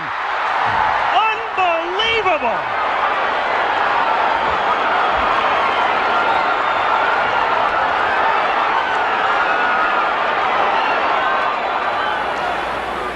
There's Eckersley. But they didn't have that man on the mound to have an opportunity to tie the game up. Well, you know another thing? The guy that turned it around is now playing for the other guys, Dave Henderson. And so is Don Baylor, who hit a big home run that day. That's the point that we ought to add. One strike now to Parrish. Boy, he's going after it. He's in a hole 0-2. This is where sometimes the pressure can affect you in a situation like this, where you try to go on and do it by yourself and forget to stay within your abilities. Parrish very frustrated, popping up the first 2 times. This time just got a piece of it, and the count stays at 2 strikes. Reggie, I agree with you. That's what I was saying by the pressure building. Players, I don't think players actually choke. I think they try to do more than they're capable of. And they all go up trying to tie the ball game with one swing. And only 3 or 4 guys on the whole ball club are capable of doing that. Parrish pops it up for the 3rd time. Lansford coming in. 3 up and 3 down here in the 7th inning. Stewart, after struggling in the previous inning, comes back strong. Go to the bottom of the 7th, 2-1 Oakland. Back at the Oakland Coliseum. Well, gentlemen, time starting now to run out on the Red Sox.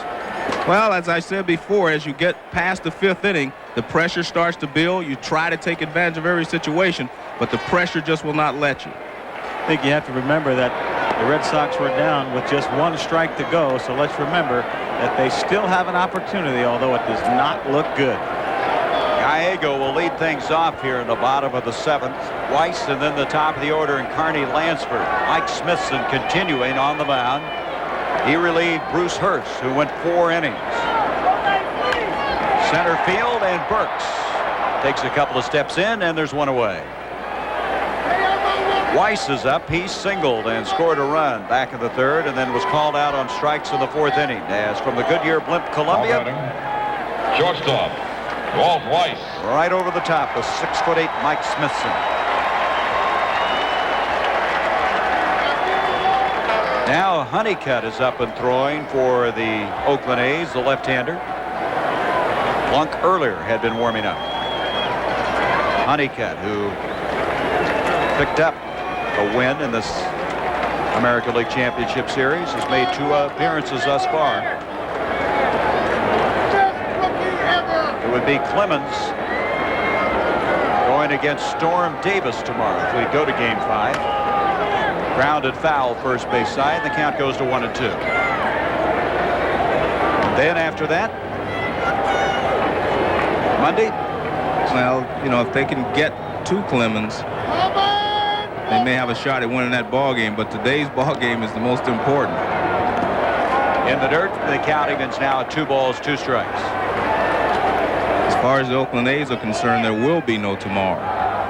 What was it Tony La Russa said? We're going to celebrate yet. It ain't over. He's had that mentality ever since they came back after winning 2 in Fenway Park.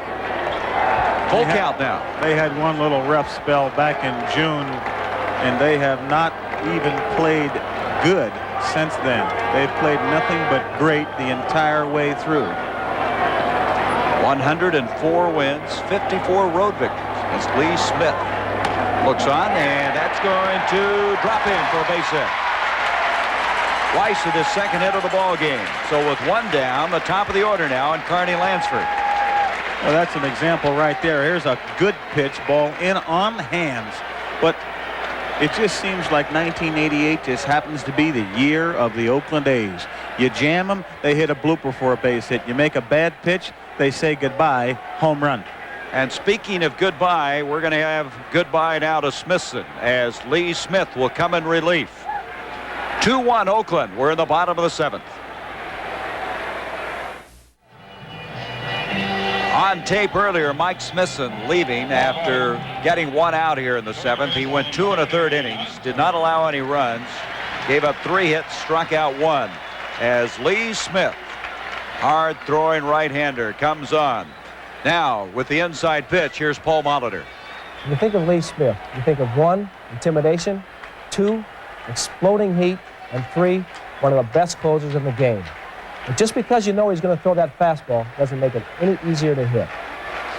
So Lansford will get the opportunity to hit, as at first base with one down is Weiss after singling, which is the 7th hit of the game now. 2 runs, 7 hits, 1 error for the A's. 1 run, 3 hits for the Red Sox. Lansford with a base hit back in the 3rd inning. 1-2 to Lansford, and it's popped up. Barrett on the outfield grass. 2 away. So Smith comes in and gets the first man he faces, with Henderson now up. Henderson with a double and an RBI back in the 3rd. Struck out in the 5th, grounded out in the 1st inning.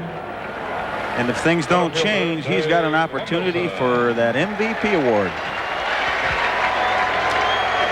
If it ends today, I think the Oakland A's have several candidates. I think, of course, Dennis Eckersley. And Walt Weiss has played very well. Canseco. Lansford. Like I said, they have quite a few guys. Well, there's 3 of them that you just mentioned. I think Walt Weiss should be in there as well. He's played a steady shortstop. He had a game-winning RBI, and he's contributed offensively as well as defensively. Henderson at the plate. First pitch misses outside. 1-0, 2 down. Weiss still at first. Lee Smith in relief of Mike Smithson. Misses. 2-0. Any time that Oakland has gotten on top of the count, 2 balls and no strikes, 2-1, 3-1, they have to capitalize on that situation, where the Red Sox have not done so. Well, I think Lee Smith will give Dave Henderson a fastball to hit, but Lee Smith's fastball is not easy to hit. 2-0. He caught the outside corner that time. 2 balls and a strike. And especially when he throws it down and away. 2-1 to Henderson. 2-2. Well, it's amazing to think they've lost 15 of the last 16 games here in the Coliseum. Not to mention 0-7 this season. Well, they went now. If they're 10 out of the last 11 ball games they've played the last down the stretch. 2-2 to Henderson. Bottom of the 7th inning. 2-1 Oakland. He struck him out. So Smith comes in and definitely gets the job done. We have played 7 innings in Game 4. The A's lead it by 1. Well, the Boston Red Sox have 6 outs to try to pull this one out. They trail 2-1, and a little visual aid there as you need that explained to you if you haven't been following the American League Championship Series. Dave Stewart, he's given up only 3 hits in this ball game, 1 run, as Ellis Burks the top of the order to lead things off. I just get the feeling, guys, it's not going to end up 2-1. I'm not going to predict who's going to win it, but you get the feeling that that 2-1 score is not going to hold up. I don't have that feeling you have, Gary. Don't you? No, because I think there's just a tremendous amount of pressure on the Red Sox at this point, and unless Dave Stewart just makes several mistakes in a row, they're going to have it tough scoring a run down the stretch. Burks fouls it back, and he's behind 0-2. It'll only take 1 run, only 1 mistake right now, Joe, to tie the ball game up and put a new complexion on it. That's headed into left field for a base hit. So hit number 4 now for the Red Sox. Leadoff man is on, and Marty Barrett, who scored the only run back in the 6th inning. How about second baseman? Gary, what we see here is Ellis Burks hitting a ball to the left side of the infield. It went through because Carney Lansford was guarding the line. If Carney would not have been guarding the line, that ball would have been hit in the 5th inning. I guarantee you he would have made the play. And we see Tony La Russa coming out. Right now, down the left field line, it's Honeycutt who's warming up. I think for a lot of people that just tuned in for the playoffs, we'll get that thought in a moment, Reggie, because we're going to have a pitching change as Stewart will leave. Honeycutt will be coming in, and he gets a standing ovation. Dave Stewart docks his hat. We'll be back. The tying run is on the base pass. Well, a job well done on tape just while we were away. Dave Stewart retiring after pitching 7 innings, allowing 1 run, 4 hits, walked 3, struck out 5. And so, making his third appearance in the championship series is Rick Honeycutt. He was a winning pitcher in game one. He's pitched a total of 1 inning, walked 1, has not allowed a run or a base hit. You know, Gary, as I was saying earlier, a lot of people want to know, why do you guard the line? Well, ball that's hit to the left of you usually is a single. If the ball gets by your right, then it'll be a double, and you want to keep a man from getting into scoring position. That's why you play the outfield back as well, so that the ball's not hit over your head. You want to guard against the double. And there he is guarding again. Would you send Burks here with nobody down? Well, they've decided to bunt, and I think you have to do one of two things here. Either you have to try to hit and run, or you have to bunt. I don't think you can just play the way you've been playing and let Barrett hit away. Because if he hits a ground ball, it's a double play, and that could be devastating at this time of the ball game. I think you either have to bunt, which Joe Morgan chose to do on that pitch, or you have to send the runner and try hit and run. You have a good runner on first base. He runs very well. There you see the graphic, 25 stolen bases. Marty Barrett handles the bat well, and you've got a guy hitting behind him hitting 360, and then coming up Greenwell with 119 RBIs. This is a great opportunity for you. Joe Morgan, I'm sure, has all that going through his mind right now. Burks down at first. Leadoff man is on. For the top of the 8th. Ball strike, and now with 2 strikes on, that really changes it. Barrett could not believe that caught the outside corner. Excellent butter is Barrett. And now with 2 strikes on, does that take off the bunt? I think you're going to find out how good a bunter he is, because I make him still bunt. I don't think he will, Reg. I think he will, let him hit. And I'm not sure he'll start the runner. I don't think he'll make him bunt, though, because he does put the ball in play. He doesn't strike out a lot. Third base, Lansford's there. They got the force, the relay, double play.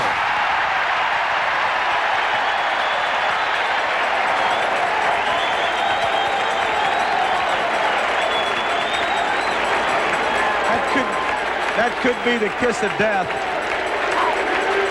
There's a ball hit very well, but to the wrong spot. That ball has to go over to the other side of the diamond. And again, let's give Rick Honeycutt credit, as we see Marty Barrett give Rick Honeycutt credit for throwing the ball in an area that he can't get to the other side of the field. It has not been a good series for Marty Barrett. 1 hit and the double play, 2 down, and here's Boggs, who has a base hit. You talked about Lansford inside, backs him out of there. You talk about Lansford being in the wrong place, but previous batter, boy, he was in the right place that time. Well, as I said, a double play would be devastating to the Red Sox in that particular case, and it was. Here we see a fastball up and in to Wade Boggs from Rick Honeycutt. It's an unusual pitch. Well, it's an unusual pitch to see from Honeycutt. I think there was a purpose to it, because Rick Honeycutt does not throw the high fastball. He doesn't throw the fastball up and in on left-handed hitters too often. Well, he may have thrown that ball up and inside, Joe, a couple pitches inside in order to get his breaking ball to be effective. There was a purpose to it. Now he's behind the American League batting champion, 3-0. And that was the breaking ball. Greenwell is next. 2 down. Top of the 8th. The Red Sox have 4 outs left to do something to keep this from being a sweep. Ball strike. That was a 3-0 slider. Well, you throw whatever pitch you feel like you can throw a strike with. Everyone thinks it's an automatic 3-0 fastball, but if you feel you get the breaking ball over better, that's what you throw. And now he's battled back to go to a full count of 3-2. I think Boggs had a pretty good swing at that ball right there. You don't see him take that kind of a swing, and very seldom do you see him swing the bat in that situation. He'll take 2 strikes because he's an outstanding hitter with 2 strikes on him, but I think he was trying to hit a home run for his ball club. He had a good, crisp cut right there. I think that's why a guy can hit 366. He's never at a disadvantage according to the count. 3-2, and he walked it. So with 2 down, Boggs goes down to first, and Greenwell comes to the plate. Boggs representing the tying run. Wade Boggs does not mind hitting with 2 strikes. I think he's proven that over his career. Here's a slider, tough pitch. Very few hitters could lay off of that pitch, Reg. But he was able to because he waits so long on the ball and he sees it so well. Eric Plunk now is up and throwing again for the A's. The hard-throwing right-hander who came on last night. As Honeycutt with 2 down now. will face Greenwell, who singled back in the first. Since then, he's popped up and reached on a fielder's choice. There's Plunk.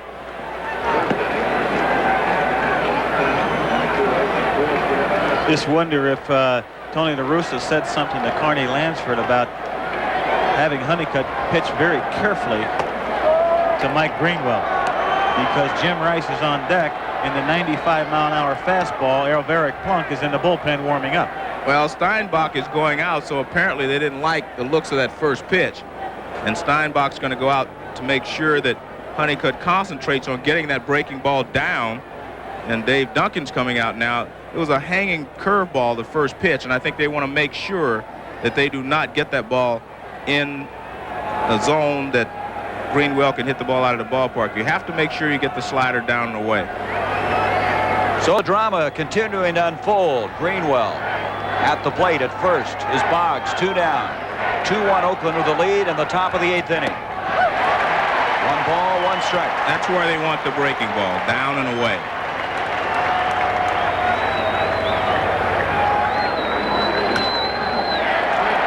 Short center field. Hustling in Henderson. Coming in Javier. It'll be Henderson. And so Honeycutt does the job. The Red Sox have 3 outs remaining to try to pull this one out.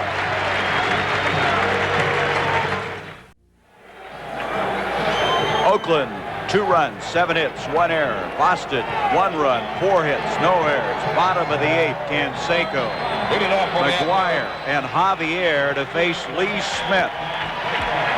3 outs away.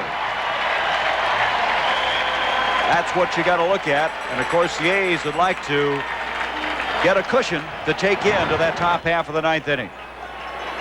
The Red Sox in the 9th would have Rice leading off, Evans and Gedman scheduled. This is another of those classic matchups. A power hitter against a power pitcher. Canseco with a home run back in the first, then is popped up and a vicious double into left field coming in the 5th inning. And there you see George Brett hit 3 home runs in the playoff series twice. And Canseco has done it in his first attempt. Jose looks at that, and it's now 2-0. By the way, Reggie Jackson, just in case, has headed down to the clubhouse for the presentation of the American League pennant, if in fact it does happen. Canseco now at 2-2, a little disgusted with himself. Well, I think he hurts his hand here, Gary. There you see his hand comes off the bat, and I think that's what it is. He's walking around, you see him shaking his hand there. Every once in a while, you'll swing the bat, and you get it in a funny position, and it puts pressure on certain parts of your hands. That's why it's so tough to hit when you have hand injuries. There's the man known as Eck with 3 saves already in this championship series. Boy, the crowd's starting to buzz, aren't they? Canseco, and that's going to drop in for a base hit. 3rd hit of the ball game. Leadoff man is on. McGuire, who's been walked once, called out on strikes and grounded out, comes up. And that shows how strong Jose Canseco is, because Lee Smith made a good pitch. He really broke his bat. He jammed him, but it looked like a line drive for anyone else.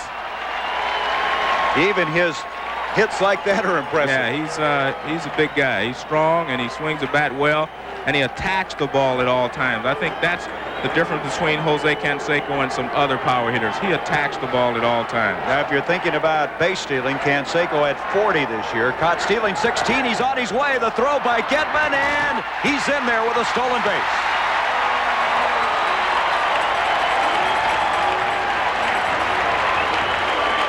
So after being cut down trying to swipe 3rd, he got this one. Well, he's set up to go, and he just takes off on the first pitch. And he beats Gedman's throw to second base. And that's the A's first stolen base of the series. I think it's interesting there, because I think a base stealer has to have a certain type of mentality.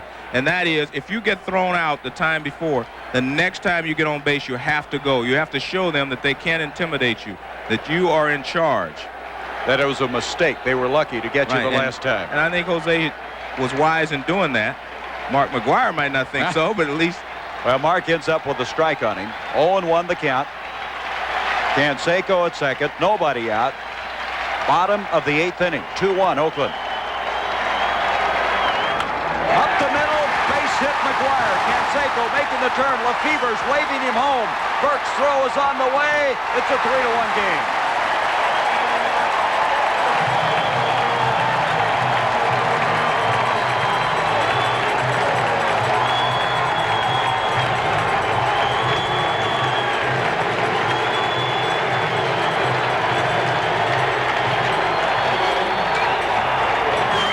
That's been quite a duo, Canseco and McGuire. And McGuire driving in his second run of the series. 3-1 Oakland. Well, you see the Boston bench. I think they realize how important that run was. It's more important psychologically than it is just putting another number on the board. Well, one swing of the bat can't tie it up. And with a guy like Rice leading off the top of the ninth, you've got to be concerned about that. Javier is up now. McGuire at first base. And you may see Tony La Russa play for another run here. He may bunt McGuire over.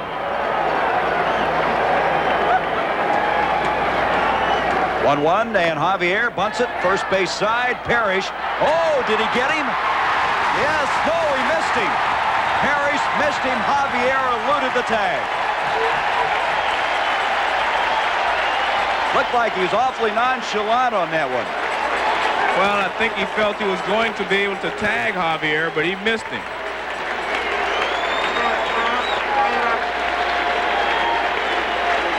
Here we'll get a look at the play, and you see Parrish reach for him, but he does not make the tag.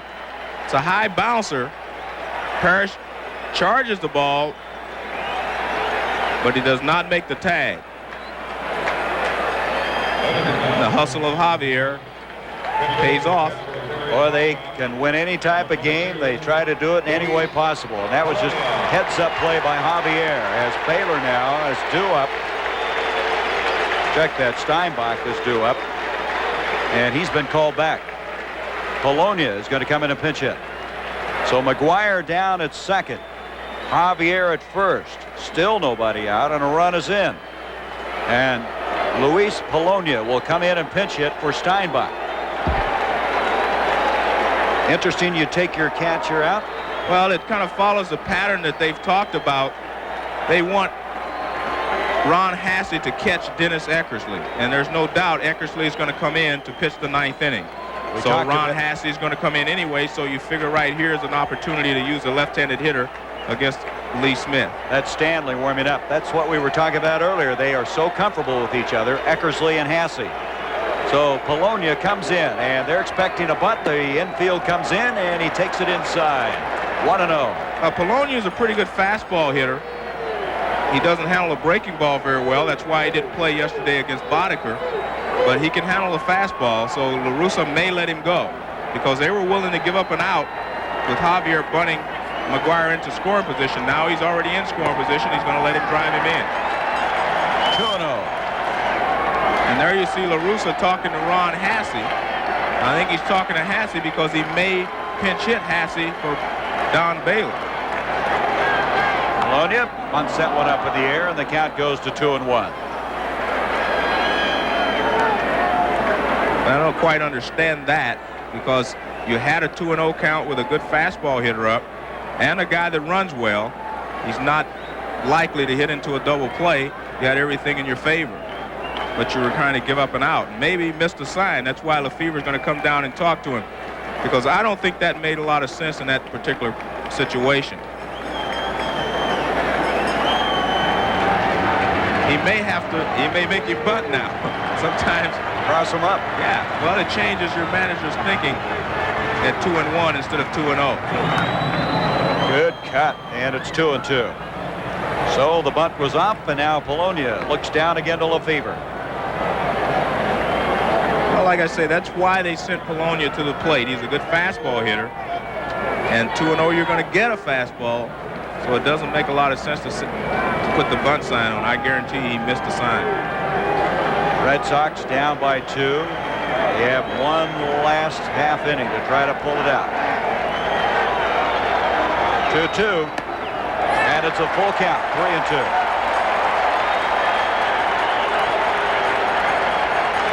A lot of times you hit and run in this situation to stay out of the double play. But when you have a guy like Polonia who runs so well, doesn't hit into a lot of double plays, you do not have to start the runners to stay out of the double play. It does not mean they will not, but he doesn't have to. Full count now on Polonia. And he walked him and the bases are full.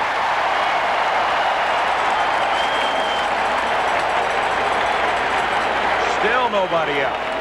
And Don Baylor was scheduled up. You were waiting to see if Hasse would come on, but they're going to leave Baylor in, it looks like.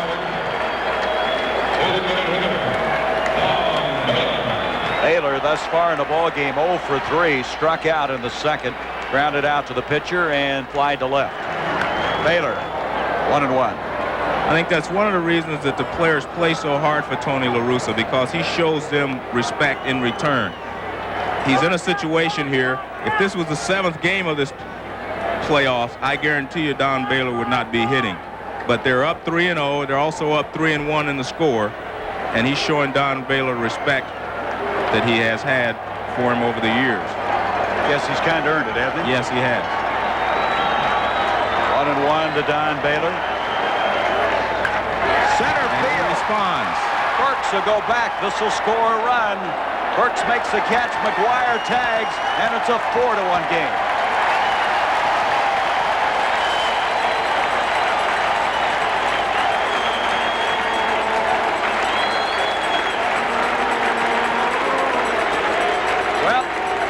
Baylor comes through. Well, that's one nice fly RBI. That's one thing about a veteran. You show him some respect, and he'll usually respond for you. And you know what? That could carry over into the World Series. Yes, it could. And I'm saying World Series. It's still not over, but it's 4-1, and it's getting pretty dark for Boston. Gallego coming up. He is 0 for 3. Eckersley will be coming on in the 9th. So interesting to me, Joe, that the guy Lee Smith, who was so outstanding all year long, has really had a tough time getting people out in this championship series. Well, one of the problems that Lee Smith has had with the Oakland A's is that he's run up, in the times that he's pitched, he's run up against some pretty good fastball hitters, and they've been able to handle his fastball. Oakland has a good fastball hitting team, and he seems to always have to go through the meat of the order when he comes in. Gallego watches that one catch the outside corner. 1 ball, 1 strike. 1-1 to Gallego, and it's 1-2, and he got his rip on that one. 1-2 to Gallego. Struck him out. So Smith just buzzed that one by. There's 2 out, and Walt Weiss will come up. Weiss with 2 base hits in the ball game, and he scored a run.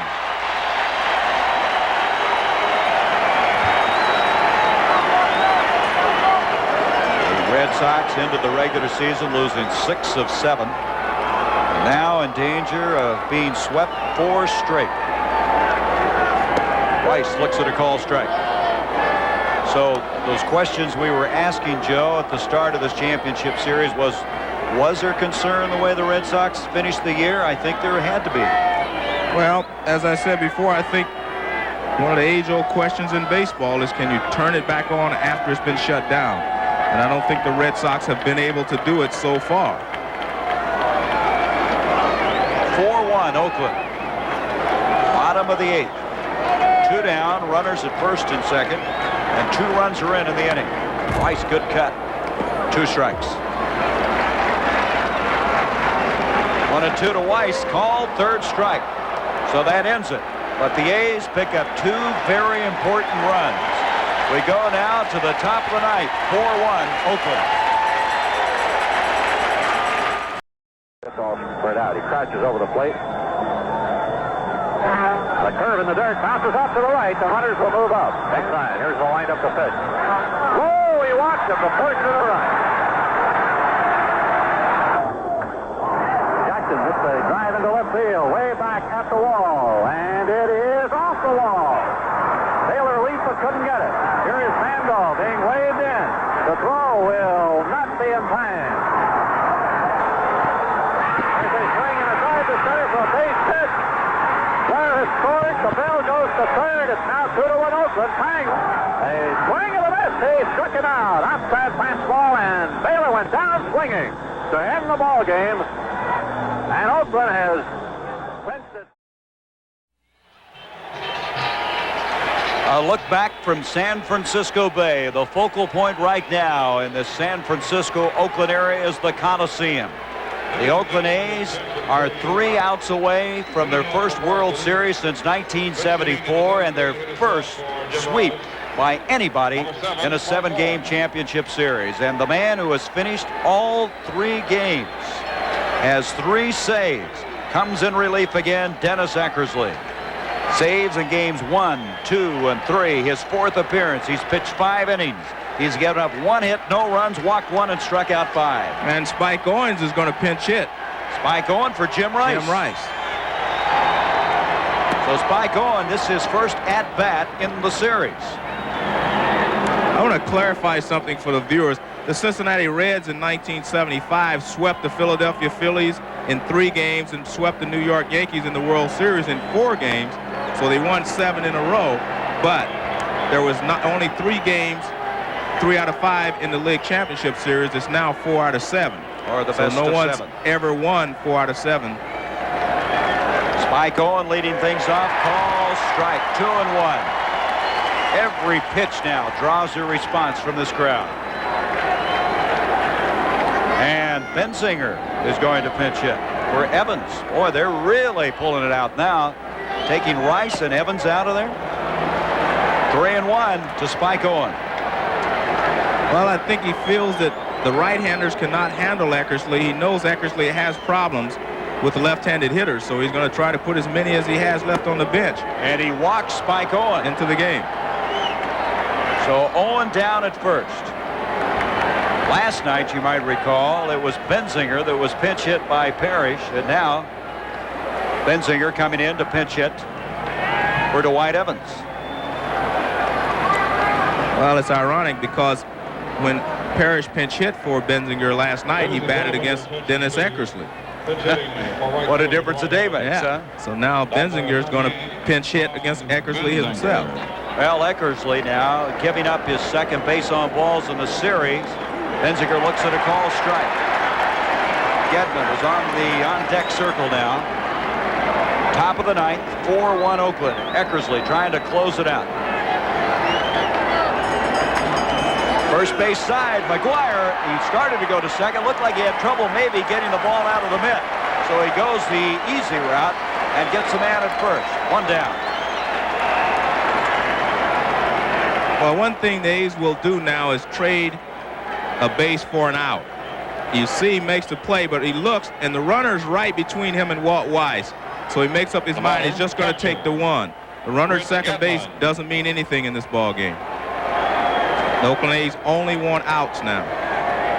Eckersley trying to set a record that he's already broken earlier. Gedman, first ball hitting. Henderson is there. There's 2 out.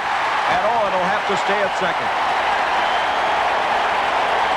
If Eckersley gets this save, he will push his record to something that will never be broken because you can only win 4 games in a 4 out of 7 series, and he will have saved all 4 games. So he's going to set a record that can never be broken. Isn't that amazing? And he will have, with the 45 he had in the regular season, 49 for the year. As the last man now between elimination is Jody Reed. 1 hit for Reed in the 5th. The fans are on their feet. Strike call.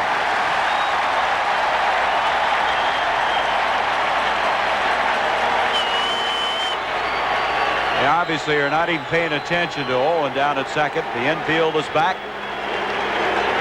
2 out. Back goes Gallego, and the Oakland A's have won the American League pennant.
be back with more of the celebration. The A's with the sweep. They're headed to the World Series for the first time since 1974 as they win it 4-1. Yesterday, the Mets slid around the base paths and the Dodgers were called out. Now New York has the series lead, but LA looks to get even in Game 4 tonight on ABC Sports. The Oakland A's are the American League champions. Let's go down to the clubhouse. Here's Reggie Jackson. Thank you very much, Gary. As you see, pennant fever, and they're certainly celebrating inside the clubhouse here. The fans enjoying themselves outside. It is typical World Series atmosphere inside. They're throwing champagne all over. Guys are being hugged, throwing things around. It is sheer pandemonium and absolute excitement. It's the joy and the feeling of experiencing the World Series. They have won the American League pennant, and they are having an absolute wonderful time. I think they've already gone through about 30 or 40 cases of champagne already. Guys have already had their champagne showers, and I'm about to get one also, thanks to Jimmy LeFever. That's one of the reasons. That is one of the reasons I wore my old clothes today, pair of beat-up pants, because I had a feeling that I was going to get sprayed with some champagne. I've got my towel in my hand, and that stuff gets in your eyes. It burns, but they're having a good time. McGuire, Dave Duncan, Dave Stewart, Arnie Lansford. They are having a fabulous time. Davey Henderson, come over here. Come here, Eck. Congratulations. Another fabulous effort. I'm going to hold on to my towel right here. What a year. What a year, huh? You have been named the most valuable player, Dennis Eckersley, 4 saves in the World Series, setting a record. Dave Justy had 3, and you've been named the Chevrolet Major League most valuable player for the American League Championship playoffs. It's the best I ever felt in my life. Did you ever think this would happen to me? Last year? With me, the marketing manager of the West of the Chevrolet Motor Division, Ron Daniels, the presentation of the trophy of the Heartbeat of America. On behalf of Chevrolet and 5,000 Chevrolet dealers, congratulations, Dennis. Thank you. Most valuable player. Thank you. I appreciate it. I'll cherish it the rest of my life. Good. Thank you. Thanks, Chevrolet. Absolutely beautiful job. I want you to know that I'm a Chevy dealer, so part of that's from me. Nice going, big guy. Tell me about your experience.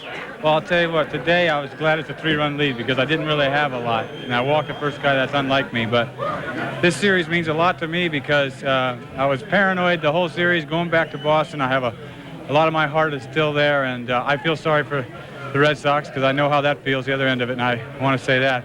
But, man, I feel great. How much of a chance did you think you had to win the Most Valuable Player award? Canseco had a chance, McGuire, Walt Weiss, Dave Stewart. Everybody had an opportunity to win that trophy. Well, I'll tell you, I mean, thank God.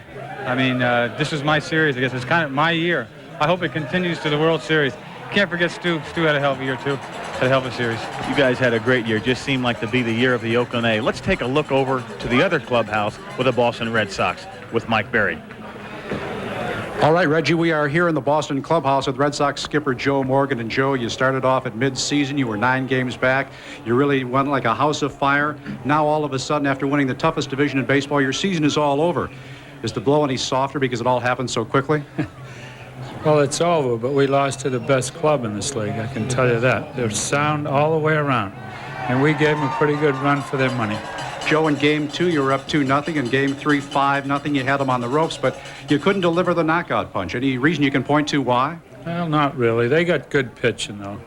It's tough getting a lot of runs off good pitching. 2-0 isn't a big league, but, you know, they're sound, baby. All right, Joe, thank you very much. I know the hearts are low over here, but the heads are high. Let's go back to the Oakland clubhouse and Reggie Jackson. Reggie? Thank you very much, Mike. With me, the man of the hour, one of the men of the hour, I should say, Dave Stewart. Dave, you were telling me you didn't think the Red Sox had a chance today. Well, I felt real good going out, and I pitched in a lot of situations, such as today, this season, and I just felt good. I felt from the first pitch that I was going to have the edge. You know, in watching you get prepared for today's ball game, I was in the clubhouse when you came in. You seem to have a quiet determination about you that wants to prove that Dave Stewart is something special, as you showed today. Well, you know, there are a lot of people out there who just haven't had a chance to see me pitch. You know, they look at statistics and they think that everything is a fluke. You know, I'm real relaxed about what I do. I've learned through watching veterans as yourself, Davey Lopes, Reggie Smith, Dusty Baker, about how to go about your business. And, you know, I've learned my lesson well, and it's helped me on the mound. Looks like you still got that hard look on your face. You're going to have a good time with the guys and bust some champagne? I'm going to have some fun. You know, it's just, you know, the tempo has been so upbeat, you know, the 4 games that I just haven't quite gotten to that relaxed stage yet. But I'm enjoying it. Thank you very much, and congratulations. Here's the big guy, Jose. Absolutely fantastic. I can say nothing that anyone else has not already said. My conversation would be full of superlatives. Great going. Thank you. Like I was talking in Boston, I thought we'd go in there, and if we took 2 games, I knew they've had a lot of difficulties playing at Oakland during the whole year. We've out-hit them here. We've out-pitched them here. And, you know, we came with a great advantage, and I had a great feeling that we were going to sweep it here. You know, the home run that you hit off Bruce Hurst early in the ball game today, last night it looked like you were trying to pull the ball, maybe trying to hit a home run last night, but today you stayed on the ball, drove the ball to your power field. Were you doing something different today? That's one thing I've learned as a hitter. Basically, you have to take every pitcher different. You have to adjust not just per at bat per every pitch. Bruce Hurst tried to work me away. He tried to work me in. And basically, the home run I hit was a good pitch. It was down and in a little bit, and I sort of muscled the ball to right center. You seem to be having the kind of year that the Oakland A's are having, just super at any time in every ball game. Let's go back upstairs with Gary Bender and Joe Morgan. Reggie, thank you very much. Congratulations to the Oakland A's. Joe, your final thoughts. Well, I think Jose Canseco could have easily been the most valuable player in the championship series as well, because he got him off to a good start. He hit the 2 home runs in Boston, and those were 2 very crucial games. But I guess pitching is the name of the playoffs, and Dennis Eckersley was on top of his game. And so I guess the question I'll ask you is, how good are these Oakland A's? Well, they've taken that step down the road of greatness. They swept the Boston Red Sox. Now let's see what they do in the World Series. They'll await, of course, the outcome of the Mets and Dodgers series, led right now by the Mets 2-1. Once again, the final score, the Oakland A's 4, the Boston Red Sox 1. For Reggie Jackson and Joe Morgan, our statistician George Hill, glad you could be with us. As tonight on ABC Sports, baseball excitement continues as the Los Angeles Dodgers battle the New York Mets in Game 4 of the National League Championship Series. And Saturday on ABC's College Football, the Washington Huskies tackle the Trojans of Southern Cal, or the Michigan Wolverines meet the Iowa Hawkeyes. Check local listings for the game in your area. Stay tuned for World News Sunday. The blimp provided by the Goodyear Tire and Rubber Company.